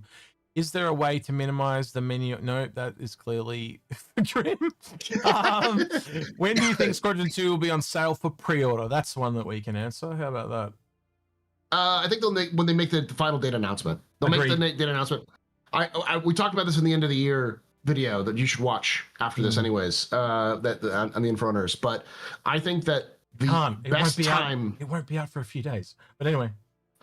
well, you could take more of these takes other than this, but I said in that video, I think we'll see a release of the date in the perfect world. Now, this is before we saw the letter from the chairman, which is I still think it's kind of throwing some of this up there. I still think it's the same. May. Invictus. They drop at the end of Invictus. They drop a trailer for Squadron with a release date specifically in October, and then they open up for pre-orders. Then I think in the video we agreed it'll be somewhere between February to the end of Invictus. Basically, what we said, and I stand by that. My perfect world is you would have a trailer for the trailer. You would have small little trailers working your way up from starting in January. You'd have tiny little teaser clips that you'd post on social media being like, answer the call, or, like, are you ready? That kind of stuff. Little small things, 30 to 60-second clips. And then in like February or March, you say, date dropping soon or something like that in some of the trailers. And then you have a big release at Invictus of the date. It needs to be another, we talked about this. Yeah, we have answer the call, hold the line. Yeah, I'm hanging up on the Vandal or something. Yeah, I don't know what it is, but like there's all these phone references that link up, so it needs to be something. Yeah, it's time to hang up the military thing. I don't know, whatever. Like it's so stupid how it's been done. But like, who didn't sit there and go, I answered the call, I'm still holding the line. Like oh, stand by. Yeah, who didn't connect that? And go, they're gonna meme the shit out of this. But anyway, but yeah, the idea being is announcement in May at Invictus with pre-orders, and someone says, well, like maybe some special editions. Almost certainly, I guarantee you there'll be a special edition, and one of them will come with Squadron. That's gonna happen. There are things I've been told in the background, and I'm trying to remember what I can say and can't say, but I think I'll just say nothing for now. But yeah, it's hard to tell because you and I both have the similar information. So from different sources, by the way, this is how I know it's probably true, because Axel tell me something, I'll be like, where do you hear that? He's like, oh, from this. I'm like, oh, I heard it from this, and it's the same information. This one I can probably talk about is we're probably going to get digital editions before we get physical editions, physicalized collector's editions. Yeah. Yes. Though there was rumors floating around of them talking with a distributor, which was, in hindsight now, I'm not going to say who it is, but in hindsight, it was because we talked about it, and at the time we were like, we're not going to say anything because A, it could be wrong because it was just a rumor, and B, we didn't necessarily want to put CIG in a corner by announcing this specific group because we didn't want to ruin any particular plans. But it makes a lot of sense that like they have a discussion, they've opened discussions with this specific distributor considering their game lineup. So I would probably assume that if you pre-order some kind of collector's edition, you'll get a digital copy or a digital key, and then you'll get your collector's edition stuff sent at a later date. I assume that that's just something they're going to do.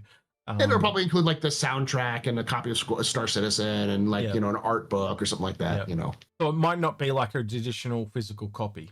It might just be a digital edition with the one I would look at that I get the feeling of, and you correct me if you think this is wrong, is if you've seen Path of Exile 2, when you get up to the supporters pack at a certain point, they give you a t-shirt and you can literally go, oh, I want the t-shirt, post it to my house, or you can hand it in and just get more in-game credits. See, that'd be an interesting thing. And I think that's probably what they'll do, because I know for a fact Algrid had spend the day with Chris Roberts, and he handed it in because he thought he would never ever get to use it, and it converted into a whole bunch of game credits. Man, I bet you now he's wishing he didn't hand it in. He could have gone and spent the whole day with Chris, and he would have loved that. So yeah. Anyway, some people in chat that are picking up on things. I'm not going to answer. I know things I can't say. I'm not allowed to speak on it. I say nothing. A couple people are right and a lot of people are wrong. I'll just say that. Yep. And that way, Will, you're working on your own.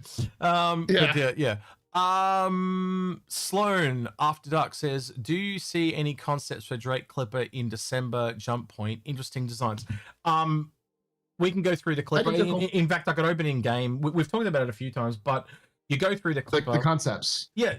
Well, the concepts are really cool, and we've seen them reuse concepts before, but also the Clipper itself. If you don't think there's going to be variants on that thing, you kind of got like rocks in your head. It's just really obvious that they're going to do variants. I'll bring it up in game and we'll have a talk about that. We'll come back to that one as I load it up. Rhino Nort says, how long do you think the beta? Oh, we've already answered that one.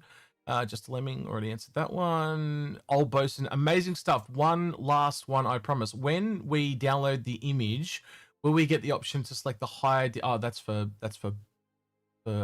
Grim. Restream bot, Cross, restream bot, the common. Do you think we'll get CIG will get around to planetary orbits anytime in the next couple of years? I'll let you answer that one. What? Planetary orbits. Oh. I don't think they're going to happen anytime soon. That's such a nice to have thing that I doubt we're going to see it. What do you get out of it, right? And the tie that I keep coming back to, right? The only real gameplay kind of benefit is economy. Because as the planets move, it changes what things are worth and the economics of it. Like if you've only got to jump from here to here, obviously that's cheap, and therefore the economics, like if something's really expensive, it'll come down because the transport is cheaper.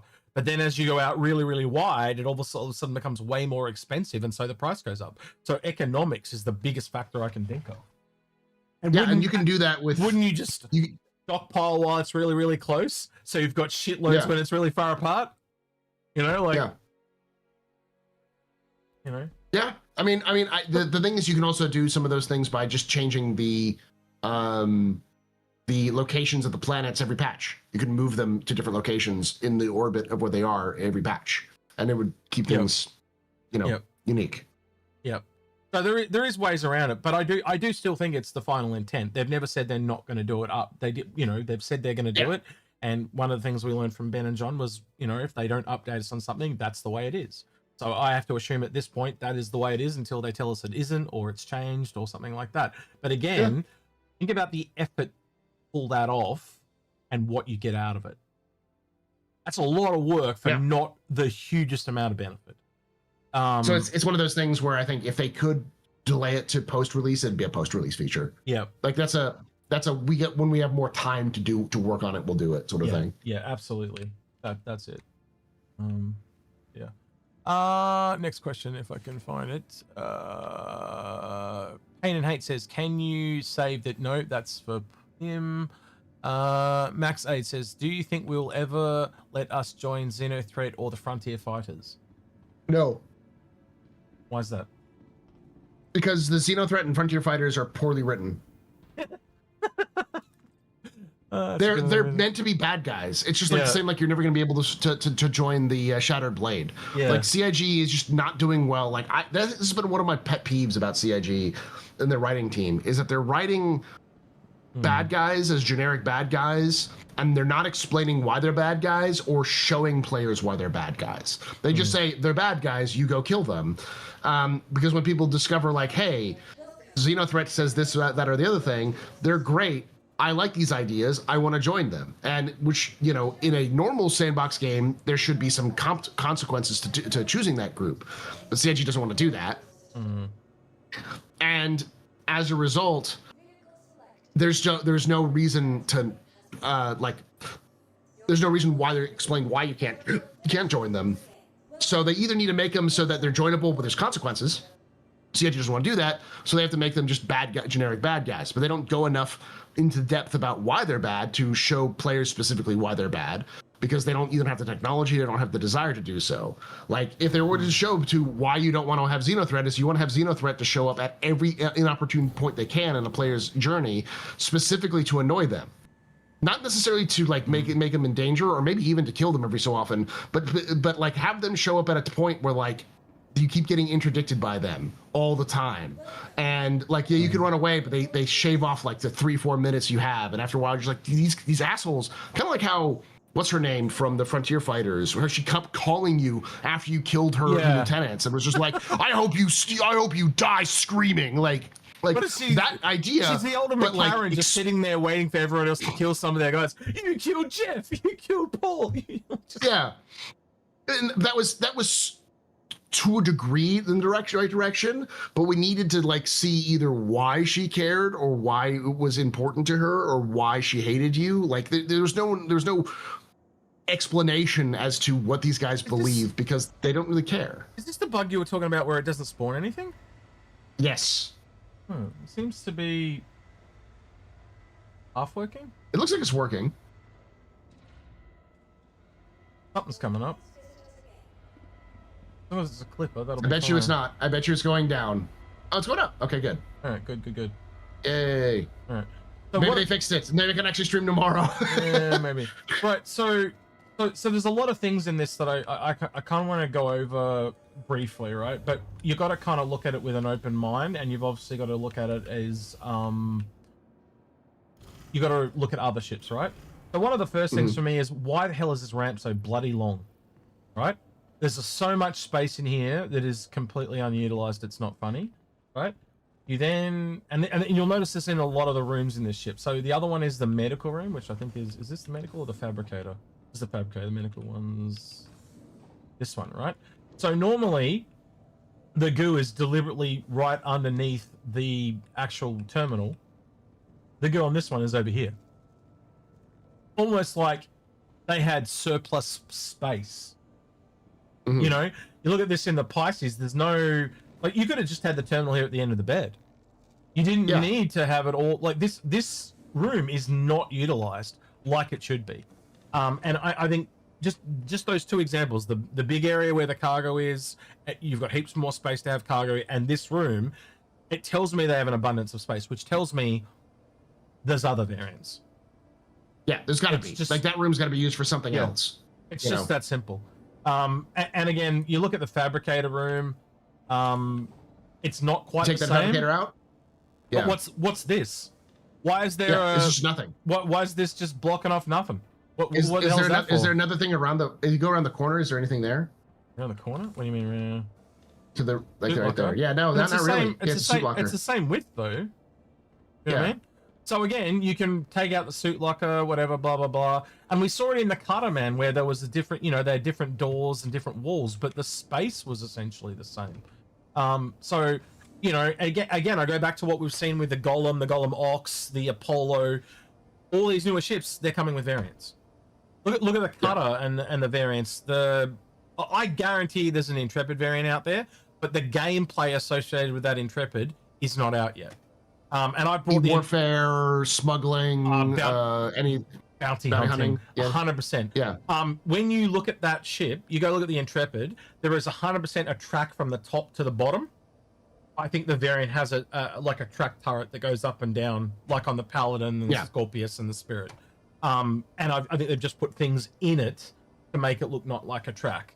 And then the way that the two little cargo boxes come down, they are perfect for cargo, the frozen in carbonite pod things, and the other one I would have said is probably medical, but I think medical's kind of done. So the only one I can come back to is bounty hunting. And again, the gameplay not being out. So yeah, and there's also these other weird things on the back that almost look like a data runner. I think it might be the starter data runner as well. And I'm talking lower down than the Herald. I'm talking like Salvation or Golem for the Prospector. Like a starter version. Yeah, the starter. So I don't know. Let me guys know what you think. Do you think I'm completely on something crack though? But can you guys see some variants for this? Like again, I think some of the ones that we talked about, like the surface miner or underground miner, and things like that, a total possibility of this ship. Maybe we'll see. I think a bounty hunter would definitely be on the cards too because of the slave. The slave. Yeah, the slave one. Two thing or one or whatever the fuck it's called. Yeah, Jango Fett's ship, Boba ship. Yeah, and I think the last thing I'd probably add is medium ships have more variants than any other size of ship. Yep, they are them. Freelancer has 4. The Cutlass has 5. Yep. The Vanguard has 3, 4. It has 4. The Zeus, the Spirit, they all have 3. Yeah. It just they are the most varianted ships in the game. And they're probably also the most versatile in that, what they can be used for. Yeah. So yeah.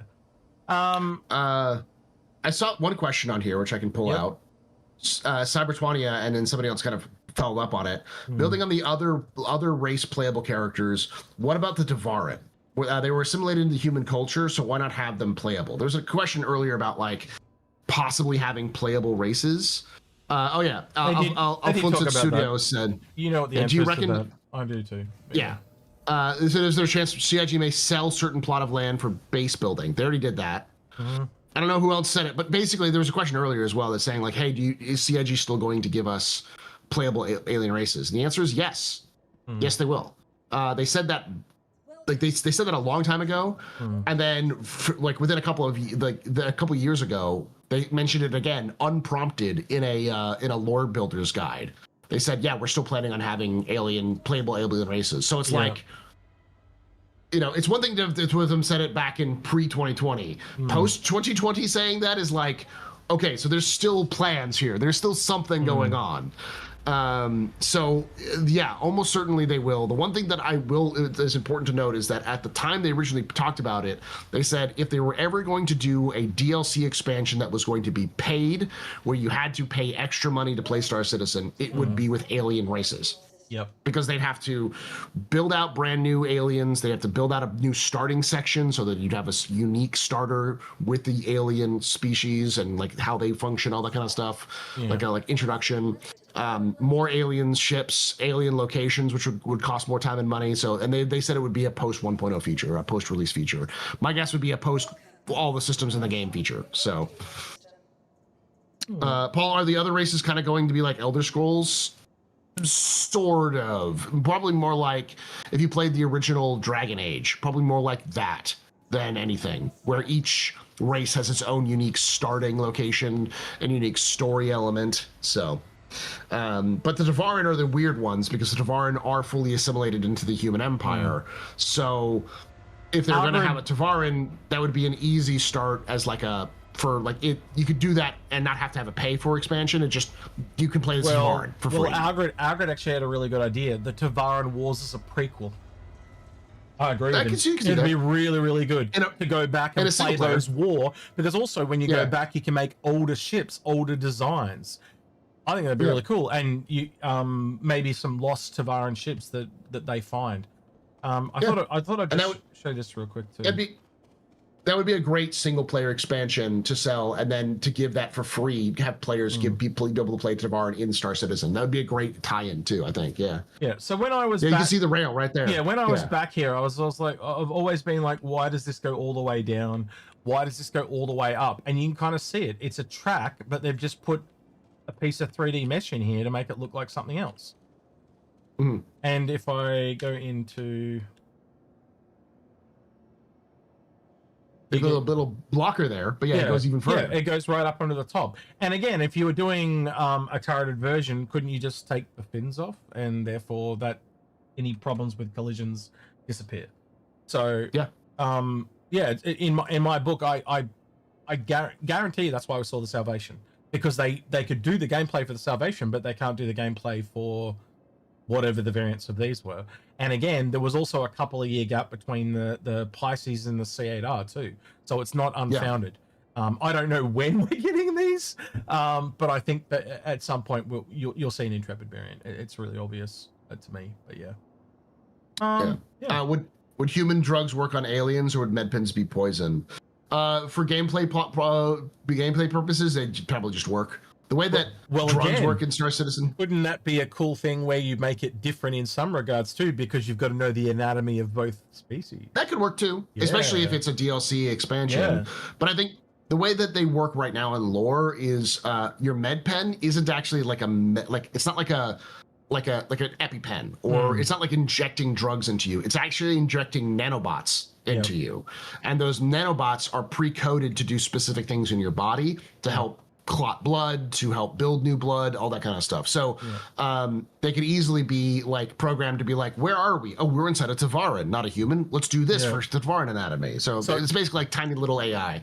So in the beginning, they're all kind of the same, but as you go advanced out, like say you go into like become a brain surgeon or whatever at the other end, or prosthetics, it becomes more tailored to the thing. And that happens in a lot of games where as you advance out, think of all the games where Knights of the Old Republic's a really simple example. You play down to a certain level, and then at a certain level, you've got to either branch into a one or the other type thing. This style, or this style, And I've always said that, like, I think post 1.0 CIG is going to go through all of the gameplay features and have like a post-launch update to those, which will have a more complexity and more detail, simply because that's how every MMO I've ever played or ever even looked at has done.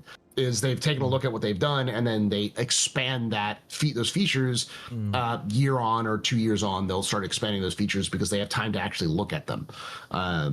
So here's the other ones that I looked at and thought they were a little bit weird, and I thought that these could possibly be data racks as well. And you can see here, there's it shares. You could literally have 3 data racks here at the back, and this could be a starter data runner. But again, the MSR is a data runner. So making another one in the Crusader family kind of made sense to me. But hey, don't hold me to the flame. But I think at the very least we could say, would you agree there's probably going to be most likely variants for this at some point? I'd say it's smuggling variant for sure. Yep. I said for the longest time that this thing deserves to be a smuggling variant, just because you just add some shield to the covers for those things, and it's great. Yeah, I already think it is very close to a smuggler because of its speed. To be honest with you, I think this is the closest you're probably going to get. It needs a little bit more speed, I think, than it currently has, but it's not that bad. Like its original release, when its speed in its original release was perfect. It just needed like some shielding, and that was it. Is there any other ships you want to look at before I log out of the game? No. Chat. You have any other questions? Ships you want us to look at and talk about? Yeah. Yeah. So I'll just leave that for a minute and see if we get some come in. Some boats. Pain, we did that one. Max say, do you think they'll let us? Yeah, we did that one. Nightbot. Question: do you think there will be a law to support the ships like the cutter? It feels out of place. What do you mean? The cutter's been it has lore. The best way to describe the cutter series is it was made when Drake was trying to diversify, and the latest cutter, the important thing is that the latest cutter is a new version of a cutter that existed before the current cutter. And the big thing about it is it was made under Andon Arden. And the thing about Andon Arden is that he's been doing everything he can to make that not happen as much. Those explosions. He's very much. We need to move away from the cutlass. The cutlass is as our brand is poison. We need to move away. And so he saw the vulture, jumped on the vulture, and said, "We're going to move forward with the vulture." And the thing about that is that it makes sense because he wanted to focus on industrial and civilian branding, which makes sense in terms of because it mirrors what CIG was actually doing, which is we can't keep saying Drake is the pirate group especially when they knew they had Gray's market in the background. So they just started to shift it internally so that all of the Drake ships were no longer combat focused, but industry focused. And you look at all the Drake ships that have come out, none of them have been combat focused. You've got the cutter, the vulture, the only thing that would be the Kraken, but even the Kraken has a huge module which is just like a cargo variant. Like since 2020 or 2019 when that change first happened. It was 2018 when the first change first happened. Pretty much all Drake ships have been industrial civilian. Yep. So Max Sadie in Twitch chat says, why is the ASOP terminal so damn dirty? Because they did an art pass. On all, like if you look around the actual whole place in general, it is all been retextured. They've added a lot of extra details. Just everywhere, even on the floor. Like you can notice nicks and scratches everywhere. Everything has literally had an art pass. So they've done a lot of work this year, and it didn't really come in until we saw the engineering patch coming. With Vulcan, yeah, with Vulcan. So yeah. Someone says Ironclad Assault, but the Ironclad Assault is sort of like an aftermarket up change to the Ironclad. Yes. Yep. It's so a modification. Yeah. And why again, is everything grimy though? Because it's grimy here, but if it's Southland Hangar, yeah. If you go to the one in Orison, it's clean. Yep.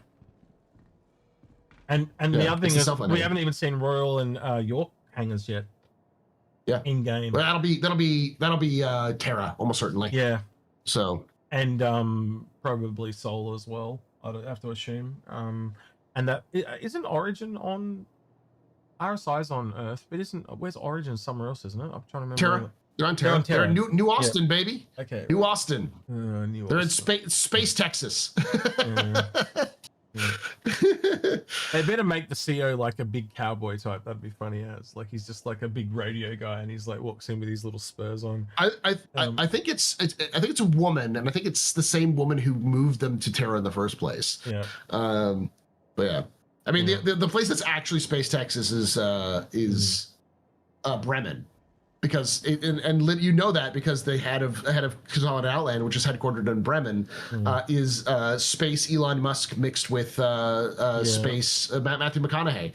It's Space Elon McConaughey, or Matthew McConaughey, basically. Matthew McConaughey. That's gonna stick. I like that one. Matthew McConaughey. Yeah, that's good. That's funny. Yeah, I just want to see real quick if they've done any more, but I even noticed in the elevators, see how there's like little extra new textures on the elevators and stuff like that. So it seems to be almost everywhere. Where they've just gone back through all the base textures and just taken them all up a notch. Which again, it's just part of that polish that someone's been doing. Yeah, there's obviously ones that haven't been touched up yet, because that isn't very really flat. Yeah, very flat. Yeah. Okay, sir. Okay. But yeah. So, what a question for me. Yeah. Maxade said, not really a question, but Paul convinced me to get an assault instead of a regular ironclad. The only thing that the ironclad has over the ironclad assault is it has the tractor beams. But that can be a big thing because you can load cargo in space. It's very hard to do that. You can do the same because you still have the door.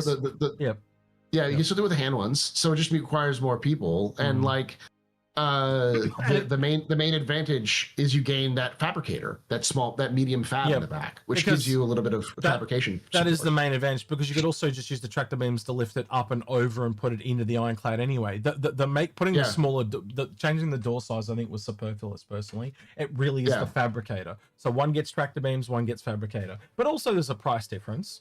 But I think they are going to have some overlap. I personally think the ironclad is stronger, but that's my own personal needs for what I want to Yeah. use it for. I don't think having a niche drop-off Round chip class operator is for me, right? But there's Yeah. clearly going to be some people out there that want to do It's that. the Hercules X. It's a Hercules XL. Basically.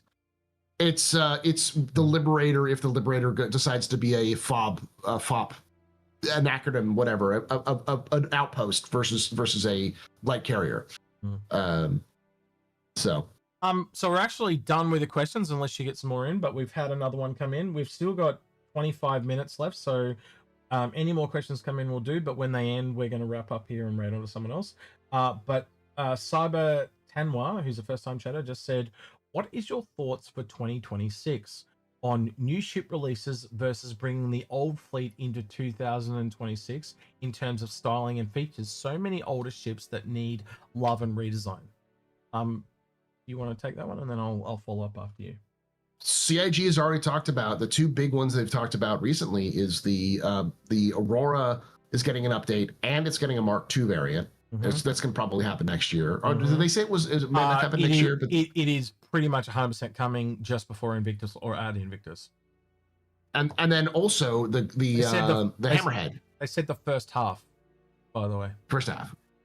Okay. And the other thing, and then the Hammerhead is also getting updated. So, and they also did they mention something about how they're going to redo an entire ship somehow, like the interior or something like that?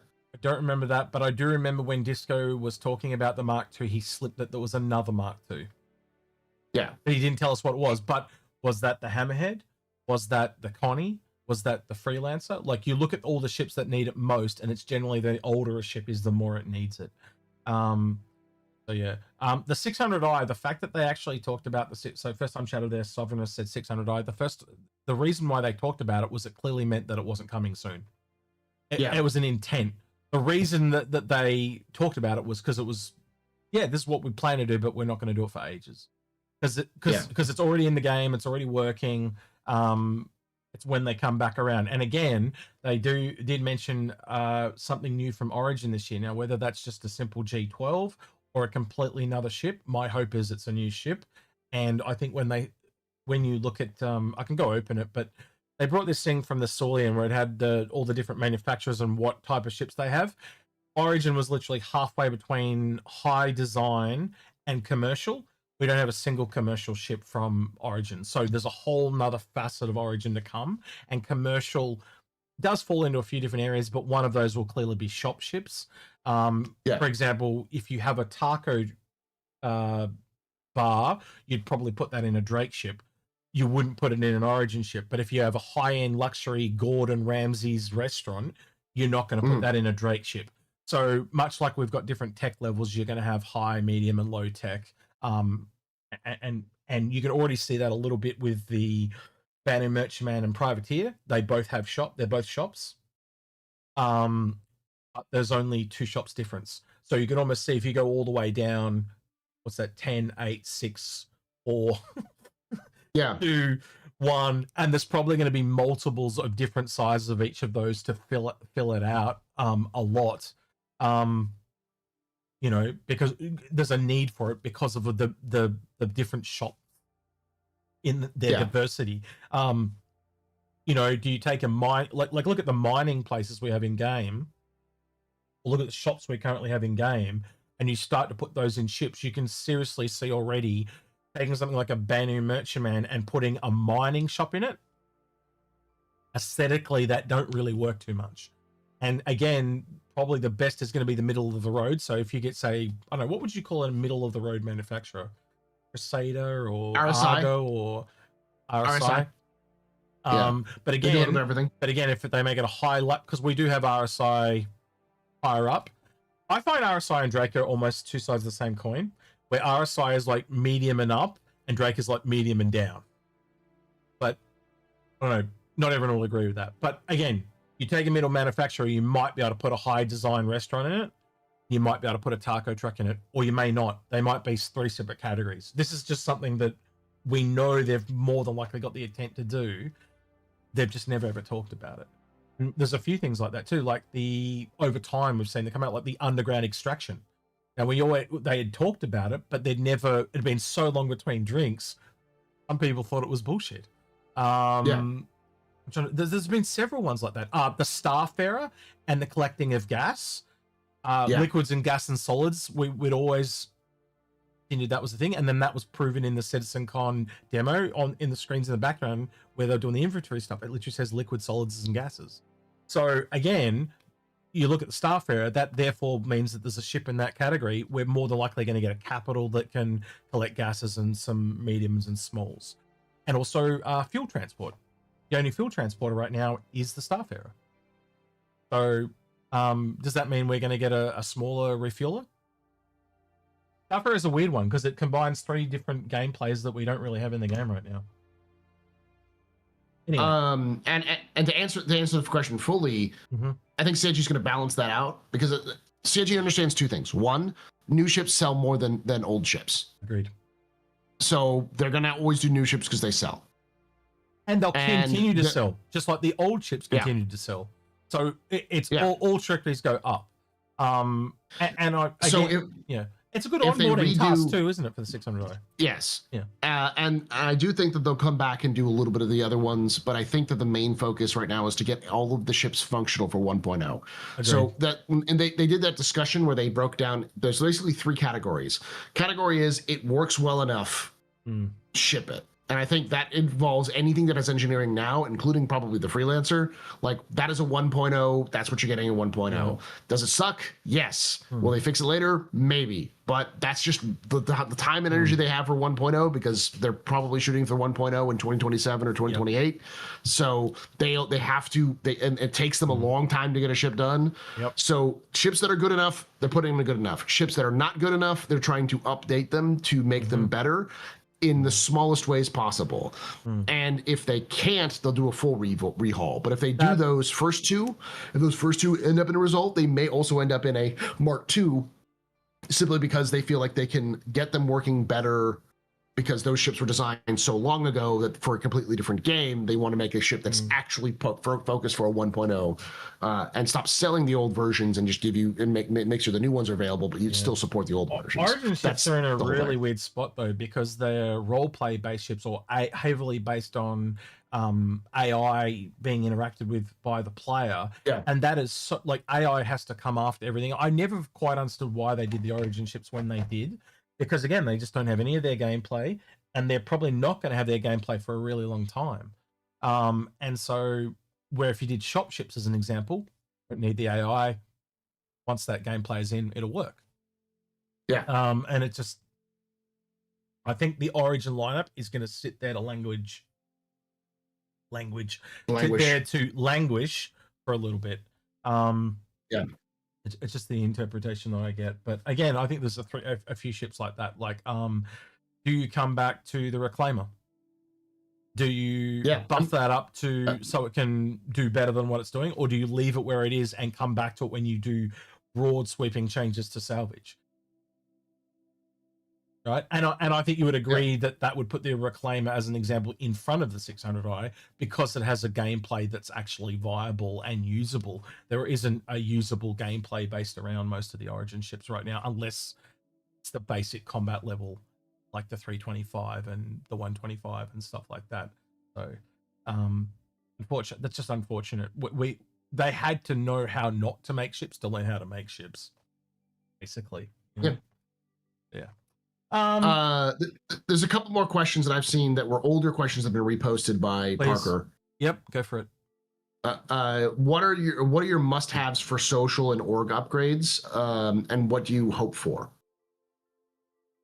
I think a little bit cart before the horse, but I don't know how else you're going to do it. But I really want like a group finder or a group mission, and also think to probably tie into that and it's probably not going to get it initially because it's a bit complicated to do, but a player rating system.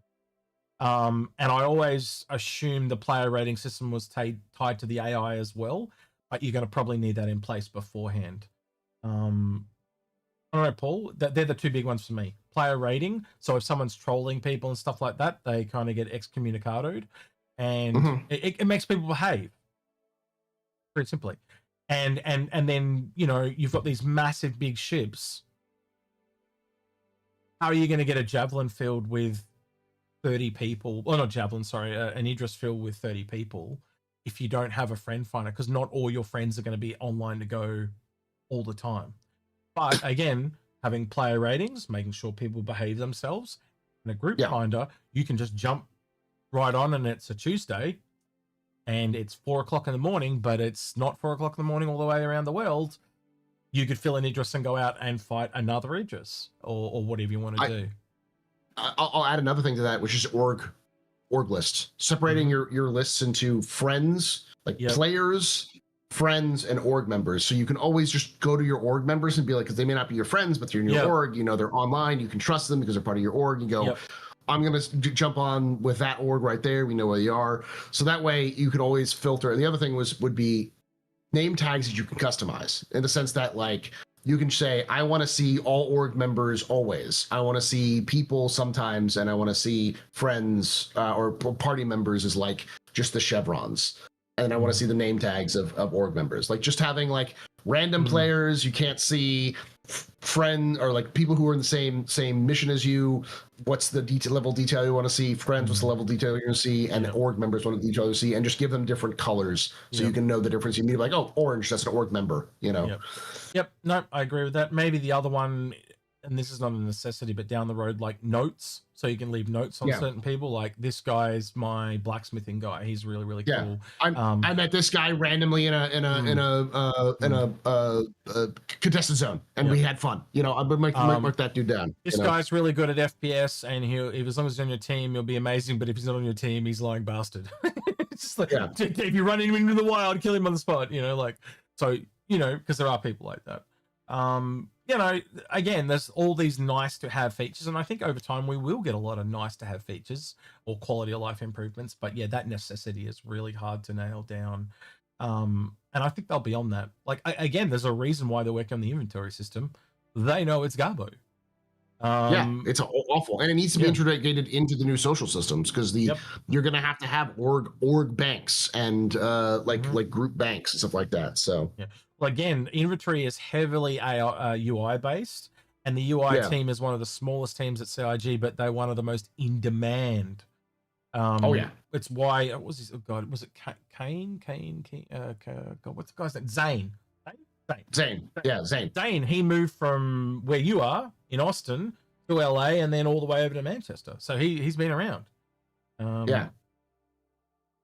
And he's built a team, but he's built a team slowly over time, because it's difficult to get good UI folks for what they want to do for whatever reason. I think it's just a matter of like the pay and the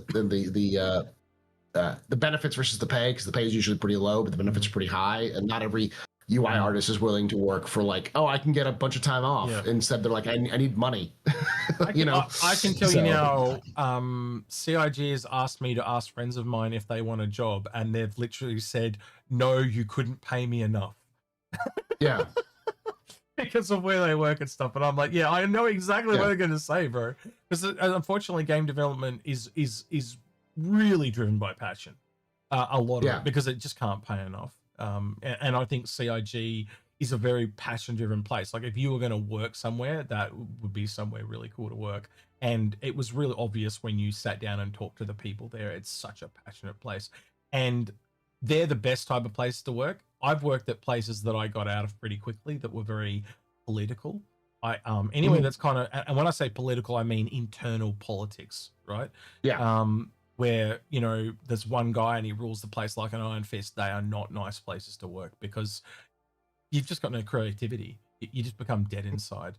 So yeah, unfortunately, that's the way of the world, though. So, you know, reap what they sow. Those places don't exist anymore, by the way, and you can see why. Right. Any others? Sangropper said, pretty sure Spectrum allows you to leave notes linked to player names. Yeah, but you don't see them in game. That's the problem. If it works, it doesn't zoom in game. There's two other ones that I want to pull out. Real quick, Ben. There's a necessity. Fix Spectrum. It is never going to be what they want it to be without downvoting arrows. I've said this, and I'll continue to say it. You can. When I talked to Knight Rider, he literally said he didn't want people to dogpile people. Well, then what is the best way to dogpile someone? With anonymous downvoting arrows. With no way to vent, You see it on there right now, don't you? Someone just loses their mind and they rage out and they get banned for 10. I've actually now met someone that got banned for 10 years and they've only just got access back to Spectrum. Isn't that crazy? It's a bit crazy. I've seen people lose it. I've seen people like just get mad and all that kind of stuff. Yeah, for sure. Again, if you can just vent it with an arrow, you move on. So I don't agree with you. Downvote arrow and move on. And again, we've seen the same problem where they do the questions. You cannot get the questions that arrive on the front page. They almost never get removed unless they're asked by someone like us. And I've got, like, I went into Paul's stream, I went to Grim's stream, and I went, vote the shit out of that, and it got to number 1. But it was a good question, and it did that. You know, they may never do the ship silhouette video, but we literally got to know what the ships were from the silhouette video, so it literally got somewhere. But it's the same token, right? I want normal people to have a chance to get their questions answered, and it shouldn't have to be someone not like me that's driving it. It should be community driven and more natural, and it just doesn't have that flow if you can't tell someone no. That's the society we live in. You've got to be able to tell someone they're wrong to have those really cool in-depth conversations backwards and forwards. And it's like at Inforunners, like if I'm going off my shit and you guys disagree with me, you will tell me, and it makes me kind of pull my head in, right? And you need to be able to have, you need to be able to, you know, you've seen me when I've gone off in wild speculation la la land. Like I go to, you know, and then you and Ara to hear like this going, no, back you come. It's exactly the same thing. So that's where I've learned it. I've learned it with working with all you guys. So yeah, CIG just, unfortunately, it's never going to be what they want it to be until they add it. And I think, unfortunately, I don't know what's going to make them do that. Okay. But I talk to CIG employees, and there's a lot of them that agree with me. I don't know who is holding the reins on that, but I get the feeling it's Knight Rider.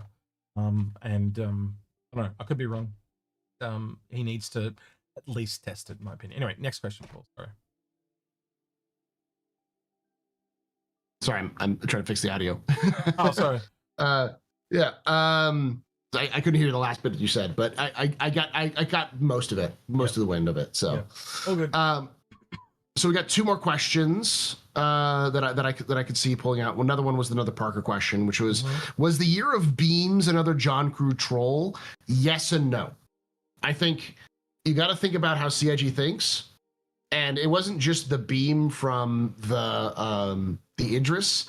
It was also the beam of all of the FPS weapons have beams. So like all of the Volt weapons have beams. And they said there was like one other ship that has beams, which we never. I don't think we ever got. I think I'm going to go on Twitter after this, and I'm going to @ @StarJumpGrim and Ben Curtis and go, Ben, you told us that was because it was Ben that said it.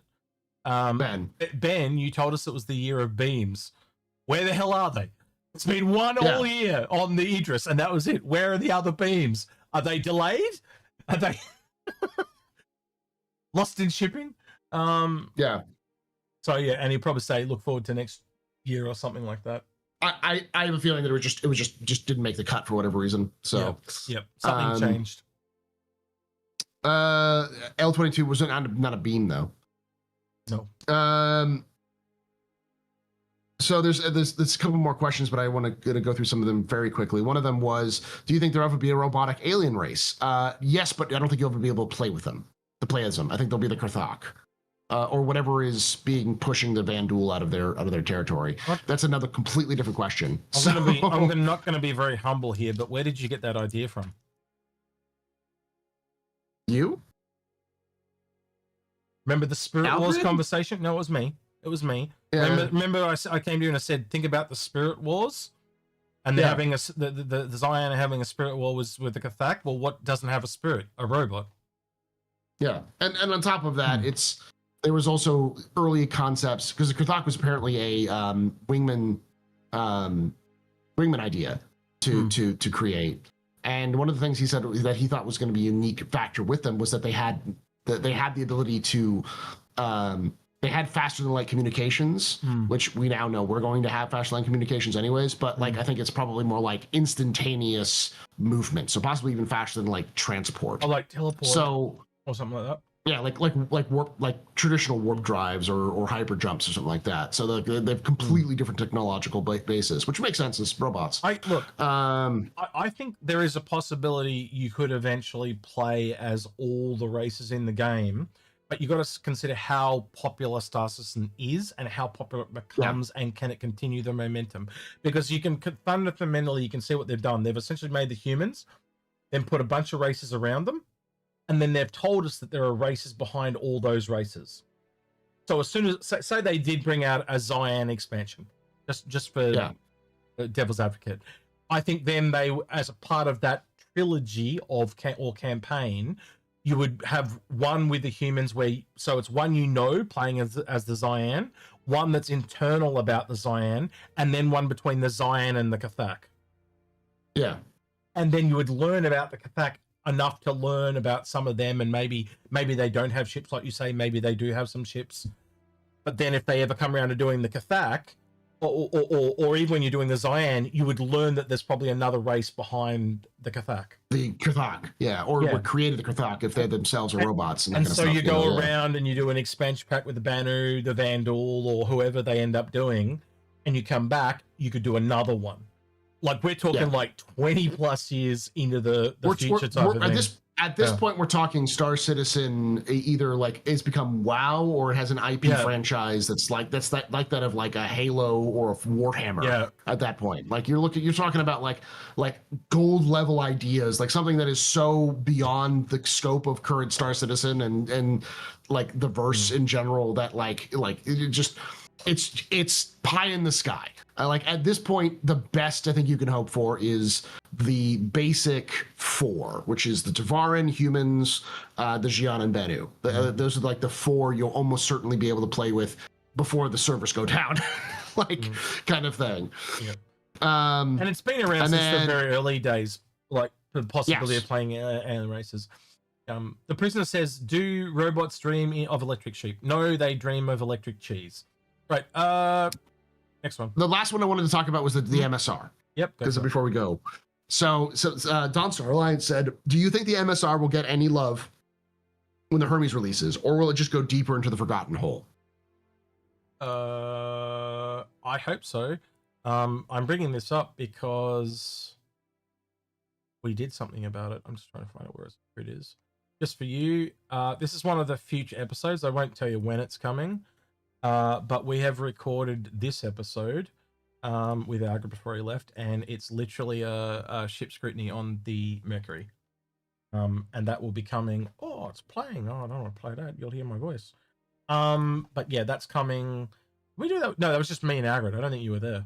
Yeah, no, I wasn't there. I'll play it for a second, then we'll know. Yep, just me and Agri. So that's another one coming before Agrid's back. So, yeah, look forward to that one, and we go into that one in depth. And we've got a couple others like that as well. But yeah, we did 7 episodes in 3 days, but if you roll it back to 6, we did 6 in 2 days. I was smashed because Agrid left it to the last minute and goes, "Oh, by the way, I'm probably going away for 3 weeks," and then he come back the next day and goes, "Oh, probably going to be 6 weeks." I was like, "What the?" Yeah. You can't do this to me. Yeah, so we just like smashed them out in 3 days, but Monday, Tuesday we did 3 each day, which was pretty crazy. So, yeah. The best way to answer that as well in terms of like when the Hermes releases or the MSR is that I think the MSR is going to be one of those that gets a Mark II. Yeah. I don't think it's going to get a rework. I think the reason why is because it functionally works, even though it's a mess. It functionally works, and I think they would rather update the MSR to modern Crusader standards, which is not what it currently is because it was the first Crusader ship, and to whatever they actually have Inforunner being. Whereas I think like the Herald is such a nothing ship in terms of like it's got nothing really involved that it's very easy to update that ship because you just have to update the interior to whatever you need it to be for the actual data running, and that's it. It's a little different to what me and Agrid said. Me and Agrid think the one that they've got there is fixable. The problem is that it also needs some external stuff, and it really comes down to how much they want to change it. Realistically, I think that it is salvageable. It is completely salvageable in its current state. but they've got to utilize the things they put in it. Like, and the biggest one is the vents. Like, why do the hell, like, there's literally, they added some fuses into the vents. You've got all the components in one room. They need to be scattered throughout the ship, and especially down near where those vents are. It's just ridiculous that they're all in one thing.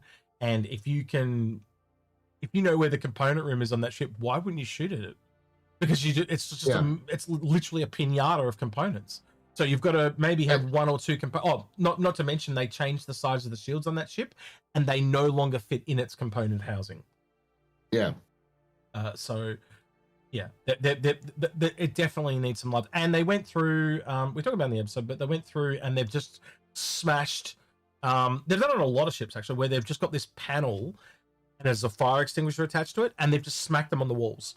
And they don't even line up, because like there's this particular one on a door frame that literally like segments through the door frame. Like you can pick it up, but you can tell it's not meant to be there. They've done the same thing on the Reclaimer, and there's many other ships where they've just smashed it in to get it functional, but they've got to go back and do the rework. And I think, and that's, we actually use that as a metric to pick the ships that we did the ship scrutinies of. Any ship that we could kind of find with that fire extinguisher, it told us that they were planning a rework at some point. Yeah. Because, well, my answer again, my answer is that I don't think they do a rework. I think they do a Mark II, and that Mark II is just takes everything they learned, and then they just stop selling the Mark I.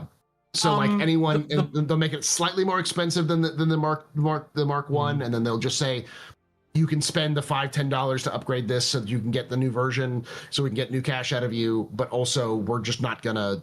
So we're gonna soft kill the Mark I. Yeah. Well, the thing I want to remind you of is Mark IIs are when they visually and drastically, this is John Crew's words, visually and drastically change the exterior of a ship. Do you think, when you look at the MSR, that it drastically needs external rework? And I don't. Yes, I do. Okay, please. And the reason why I think the reason why it does is because we've talked about this for a long time. It needs 2 decks. It's on stilts. And if you collapse that down to 1, you would drastically change the exterior look of it. The whole thing is entirely unbalanced if you collapse it down to one or increase it to 2. It would drastically change how the ship works. And I think that, again, it was built before the Hercules, and the Hercules cemented what the Crusader design language would be. And all the other ships are based off the Hercules rather than the Star Runner. The Star Runner has some elements, like the Intrepid takes some elements from the Star Runner, same with the Ares, but all of them are still much more Hercules based than they are Star Runner. So I think if you took the Star Runner and basically turned the Star Runner into a big Intrepid, I think it would match more with what the intention was in the first place. It can go both ways for me, because there is actually a lot of extra space because of how they grew the Mercury Star Runner. It was originally a medium ship. It was originally the Spirit, essentially, and it grew right up to be, it's now wider than the Connie. It's basically Connie sized, and it has more cargo than a Connie. But you're right. The original concept of the MSR wasn't all these vents. Essentially, is 2 decks right now on stilts. But it's 1.5. But that's the problem. Is it's 1.5. If they needed 2 decks, they need to expand the second deck. But the vents went through the walls and up over the roof and stuff. It doesn't do any of that. It's literally on stilts, and I've ruined it for Algrid, because ever since he talks about it in the video, as soon as I told him it was on stilts, he's never been able to unsee it. And it has all these other issues because of it as well. Like it didn't have all these other things that were kind of promised. Like it was meant to have a sun roof above the chess table, and that's always aggravated me. There's no proper windows in that thing. It just doesn't. It's like it just doesn't have the Star Wars-esque appeal. If it's the Millennium Falcon, it's just severely lacking some really key things that it needs. And also, I think that's why I say it needs a drastic overhaul. It needs to become the Millennium Falcon in Star Citizen with the current, and it's not. It's just not.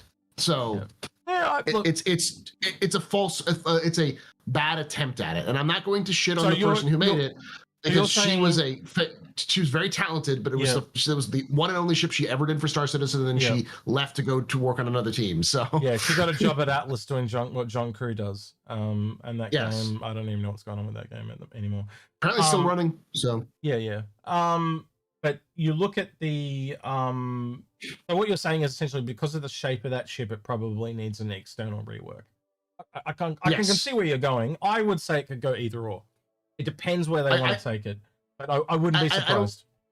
Yeah, the reason why I say that it needs extensive rework is because it either needs to be collapsed down to 1 deck or increased to 2 decks, not 1.5 deck like it has now, and that will change the exterior so much. People are saying like, Paul is a Drake lover. It's like, no, I have an MSR. I have an original MSR that's named. All right, like I have MSR skins that I purchased. I love my MSR. I have the Night Runner. I just think it and needs. You would too, wouldn't you? You have the Night Runner? Yeah, I do. Yep. Yeah. It needs more work than it currently has. It needs, there's a lot of wasted space. It just, there's a lot of spot parts to it where it just like, and the interior isn't big enough that it needs to get changed to such a dimensions that if they did a rework, it would be an amazing rework because they'd have to extremely change the exterior. And that would be a deal for every one of us who purchased it because it'd go up in price a lot. But yeah, it needs to become the Crusader's answer to the Connie rather than being a standalone. So, right, are we got any more questions, or are we out of them, Paul? I think we're out of them. I mean, everything else is just the only other thing that I can see that someone mentioned was like, with everything that's improved by the ship design in the last couple of years, what features would you like to see on the Kraken? And I think we've kind of covered that to death a lot because I think everyone that. The other thing that you and I talked about it a lot, which was modules. I think it's crying out for modules the same way that the Idris did. I think what it's going to get is a bit like the Idris. It's going to end up having kits. Yeah, kits. Modules, yeah, kits. It's the same thing. It's the same thing. I've talked to at length with it about Grim as well because it's his favorite ship and I own it as well. It'd be up there in my top 5, put it that way. And the one I keep coming back to that I can't unthink of is basically, you know how you got the shop variant in the privateer, maybe one shop and a refinery. And what that does is then when you bring in prospectors and vultures and all that, you can refine their shit and then sell it to someone. So it makes it like a little mining hub for the smaller ships. So you can do swarm mining essentially. And again, it also works for the salvage. So you can use it on both times. And if you're doing, you go above a planet, they can go down to the planet, grab all the resources off the planet, whether they're underneath it or on the surface, bring it back up to the mothership, so to speak. So it works on multiple levels. And that's probably the best one I can think of. But yeah, I know they talked about putting a medical bed in it, and they've literally said there's enough room to add a medical bed. One, I think, I don't know if it was Argrid or Grim that said a hospital variant. It would work though. It would work. Like a big Cutlass Red, and you could see Cutlass Reds and Pisces and that working with it. But I wonder how much that steals from, say, something like an Endeavor. Yeah. So I'm not sure. Yeah. I really am not sure. By taking the same thing that would be the shop area and turning it into other things, you could. There's just infinite numbers of kits you could do. Yep. To swap that area out and be very effective, effectively being like a module. And I think that's the way forward for all capital ships is that just instead of having to build 15 different light carriers, just build one light carrier or one carrier. Instead of building 15 different carriers, build one carrier and then allow yourself to swap that carrier out. So now it's a mining carrier, a medical carrier, or whatever. Like you just allow it makes it easier for you to produce those. It's very flexible where they can go, and that's what makes it really hard to kind of pick one and kind of stick to it. And that's why I keep coming back to the salvage one because it's clean and simple, or the refinery one. But I've heard other people, and even ones I've thought of myself too, like one I thought of was like, you got the 2 small hangars that you can repair in. What if you made a single medium repair hangar, and then all of a sudden those 2 medium ships could also be repaired? Totally changes the role of the ship. You obviously give up a lot of cargo to do it, but man, it would be, even if you just had, if you had multiple Krakens in a battle and you just had one that was able to repair medium ships, puts the value up heaps, because there's no, right now we don't really have you'd have to rely on a Crucible, right? So it just allows a bit of cross play with, say, something like a Crucible, and also having another repair ship that's outside that military. Like, I know it's not exactly military when you say Drake, but you know what I mean. Like you've essentially got the Anvil and you've got the Aegis. Like both the repair ships right now are military focused. I'd like to see something a little bit in the civilian sphere. And I think obviously Drake's probably the closest. More civilian. They've got the finger in every single pie. That's what they've kind of become. I think that's why they brought Grim along, Gray's Market along, by the way. Yeah. Because they wanted to make that more seedy. They're the more piratey guys now. Yeah, that's what I was saying earlier. Yeah. It was that they wanted to. They wanted to. We could see that change, and it started in 2018, which is when we started seeing the Gray's Market ships in Squadron, which is like they're like, oh, let's make this more civilian, less piratey, So. All right. Is there anyone you can see here on my screen, or anyone you would like to raid on Twitch? Let me check if I recognize anybody who's streaming currently. So there's Kelsar Prime. Kelsar's good. That I know. Loken's still playing. Was he? Oh, we better do him then. Where is he? Wait. He might have quit. No, he was literally on my list. He's playing Helldivers 2 though, not Star System. We can still raid him. We can send him some love. Yeah. Yeah. All right, we'll do that. He raided us only a couple of weeks ago, so it's probably only. Yeah. Raid. I raided him earlier, so. He doesn't do YouTube though, does he? No, he doesn't. It's the problem. And YouTube's got this thing where you've got to open it up for anyone to be able to raid you. So YouTube, I don't think you're going anywhere. But we'll have a quick look. I did that recently. But... Yep. So we're looking on Loken playing some Helldivers 2. Mute him for a second. And what do we want to ask him?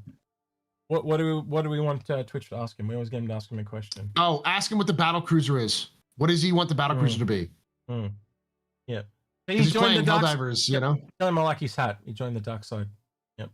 Yes. Yeah. All right. Twitch, say goodbye to YouTube. YouTube, say goodbye to Twitch. We'll see you next week, or I will. I don't know if Paul will be here. We'll see what Paul gets up to. I might be. We'll see. We'll see what happens. All right, then. See ya. And later. They're gone. All right, let's have a listen in and see what he says. I'm wondering if I should take the AR2 Coyote only because it's medium pen with incendiary, or oh, hello. All hands, the character speaking. Exclamation point defend. I repeat, exclamation point defend. Non-drill, I repeat, this is not a drill. Inforunners. Gentle beans, good evening. Hello. Thank you so much for the raid. I appreciate you, and Merry Christmas to all of you.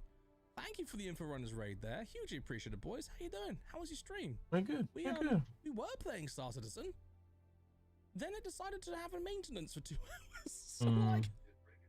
Yeah, they literally went down in maintenance, just like. So that's why it's like as we were finishing. Yeah. I could explain what I want the battle cruiser to be, but I don't think anybody else will want it to be what I want it to be. I'll tell you what I want it to be. I want it to be a ship that is bigger than the Javelin. I want it to be a full-bore, absolute, God's honest warship. It needs to. I'd like it to be made by Anvil Aerospace, ideally. I would accept it as well, given the number of big ships they manufacture these days. By the way, I know what the battlecruiser is going to be. One battleship. I want it to have giant fucking guns. I agree with him 100%. That's exactly what I want it to be. I like almost like multiple rail guns, like off the Idris, but in a and probably kind of like halfway between a Javelin and an Idris. You know what I mean? And yeah. Just keep I'll send you this link right here. It's a battle. This, you know exactly what I'm talking about when I link it to you. I'll put it. I'll just message you directly. PM me. Multi-role thing. No, it is like a giant super Perseus. The Sulaco. Perseus, with all due respect, ooh, yeah, that could be really cool. I don't think I've got all the photos. Oh, there we go. You can see.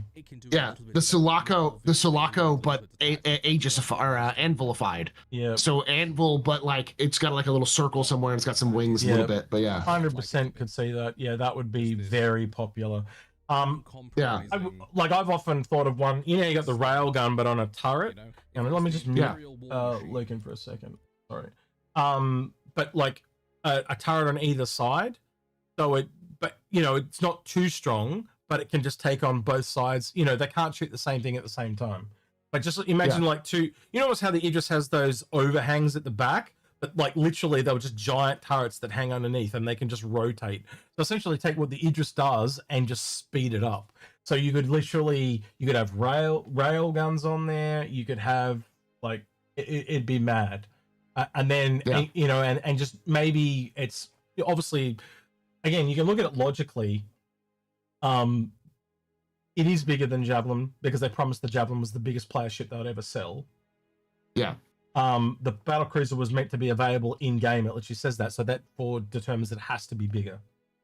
And now they're breaking the promise and selling it. It has to be bigger than the Javelin, just by process of elimination. And I think if they don't make an Anvil, I think they're in big trouble. Like I really think they're in big. There'll be so much blowback. It's not funny because people have been talking about an Anvil capital. I think the first time I heard anything about it was literally like 2017. It's been so long. And how many rumors have you heard over the years, Paul, on that one? For what? But for an Anvil capital. Oh yeah, forever. I mean, I probably started half of them because I'm like, that's the one ship that like manufacturer that needs a capital that doesn't have a capital. It's like this makes no sense that this company does not have a capital ship of some kind. I just thought the perfect thing for it would be an Idris replacement, a frigate, but like, but not a do everything frigate, but like a bruiser frigate, like a frigate that's just got missiles and guns and no carrier base whatsoever. Just gets in your face and punches you hard. Kind of thing. You know what I just realized? What I also want it to do, and you just made me think of it. So you mentioned the Sulaco, right? And the drop ships in Aliens, kind of remarkably like the Asgard and the Valkyrie and the Paladin. Almost exactly like them, yeah. Because Chris Roberts is a fan of Aliens, and that's why I'm saying. You've got three of those in that would be amazing, or even two, like in the movie. But if you could get three, so you could have a Paladin, a Valkyrie, and an Asgard. Yeah. Yes, sign me the fuck up. That'd be amazing. In a battle cruiser. Yeah.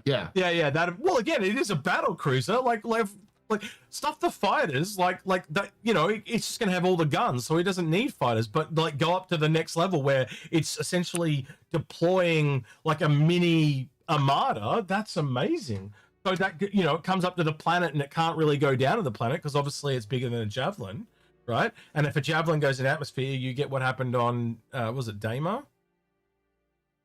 So you've got to have a force that can go out that you can propel out. Yeah. All right, I'll turn him back on. Hear what he says real quick.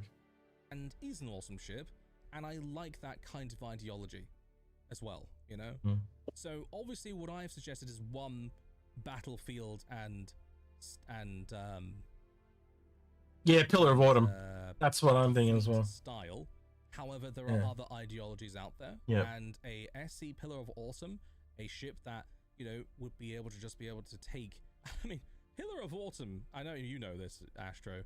The Pillar of Autumn is able to take 90%, catastrophic hull damage and still keep on flying. The last one called? She's just so ridiculous. Paladin, Valkyrie, and what's the last one? I don't care. I'm gonna break it. Asgard. Barely any kind of cargo space for a ship of its scale. I don't want it to have cargo space, really, of a ship of that scale. What I want it to have is meters of armor plating, reinforcements beyond belief, so that it can take a round. Yeah, it's half Javelin, half Idris, in a way, is it not? Yeah, he's describing what we said. Like, we're glad we're all on the same page. Return, I want it to be able to be a ship to where I could, in theory, ram something and go, oh dear, what was that speed bump? But conversely, it would be slow, it would be sluggish, it wouldn't be maneuverable, it would have sacrifices, because of course, that's what you get. You get sacrifices for these things. Absolutely. Let's carry the Paladin, Falcon, Asgard, and oh, dude, yeah, that'd be fucking sick, wouldn't it, dude? He's always on the same page when we talk to him. Like, I don't get, like... Sorry, you boys got me on the conversation of big ships, so I'm a detour. I'm a detour. All right, I think we'll move on and wrap it up then, but... dearie me. I do love talking to Lurkin. I just don't get as much time to do it as much as I'd like to anymore. He's always so damn busy, but I definitely want to get him back in for some discussions. Always kind of enjoy them. And I think I've lost Paul. Right, might be a good time to end it then. I'm still here. I'm still here. I just closed the stuff. Thank you, bud. Oh, you accidentally closed the Ninja, did you? Yeah.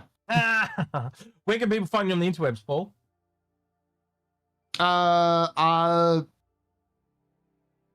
Yeah, twitch.tv/theastropub, youtube.com/theastropub live, and youtube.com/theastrohistorian and youtube.com/ the Captain's Table podcast, or at the Captain's Table podcast. Come join us there. All right, and also you'll be on Inforunners over the next few episodes as well. He's been in a few of those. Yep. All right then. Don't forget to like, subscribe, ring that notification bell. Why is that not working? Where'd that button not work? Don't forget to like, subscribe, ring the notification bell. I think everyone that went the extra mile on Patreon at the end of the video. I don't know why that didn't work. The button's broken. There you go. Yeah, no, the button's broken. I'll have to fix it. Must have been when I updated OBS. All right, with that then, the voice in the void is now Astropub. I've been Execute. See you, citizens. Later.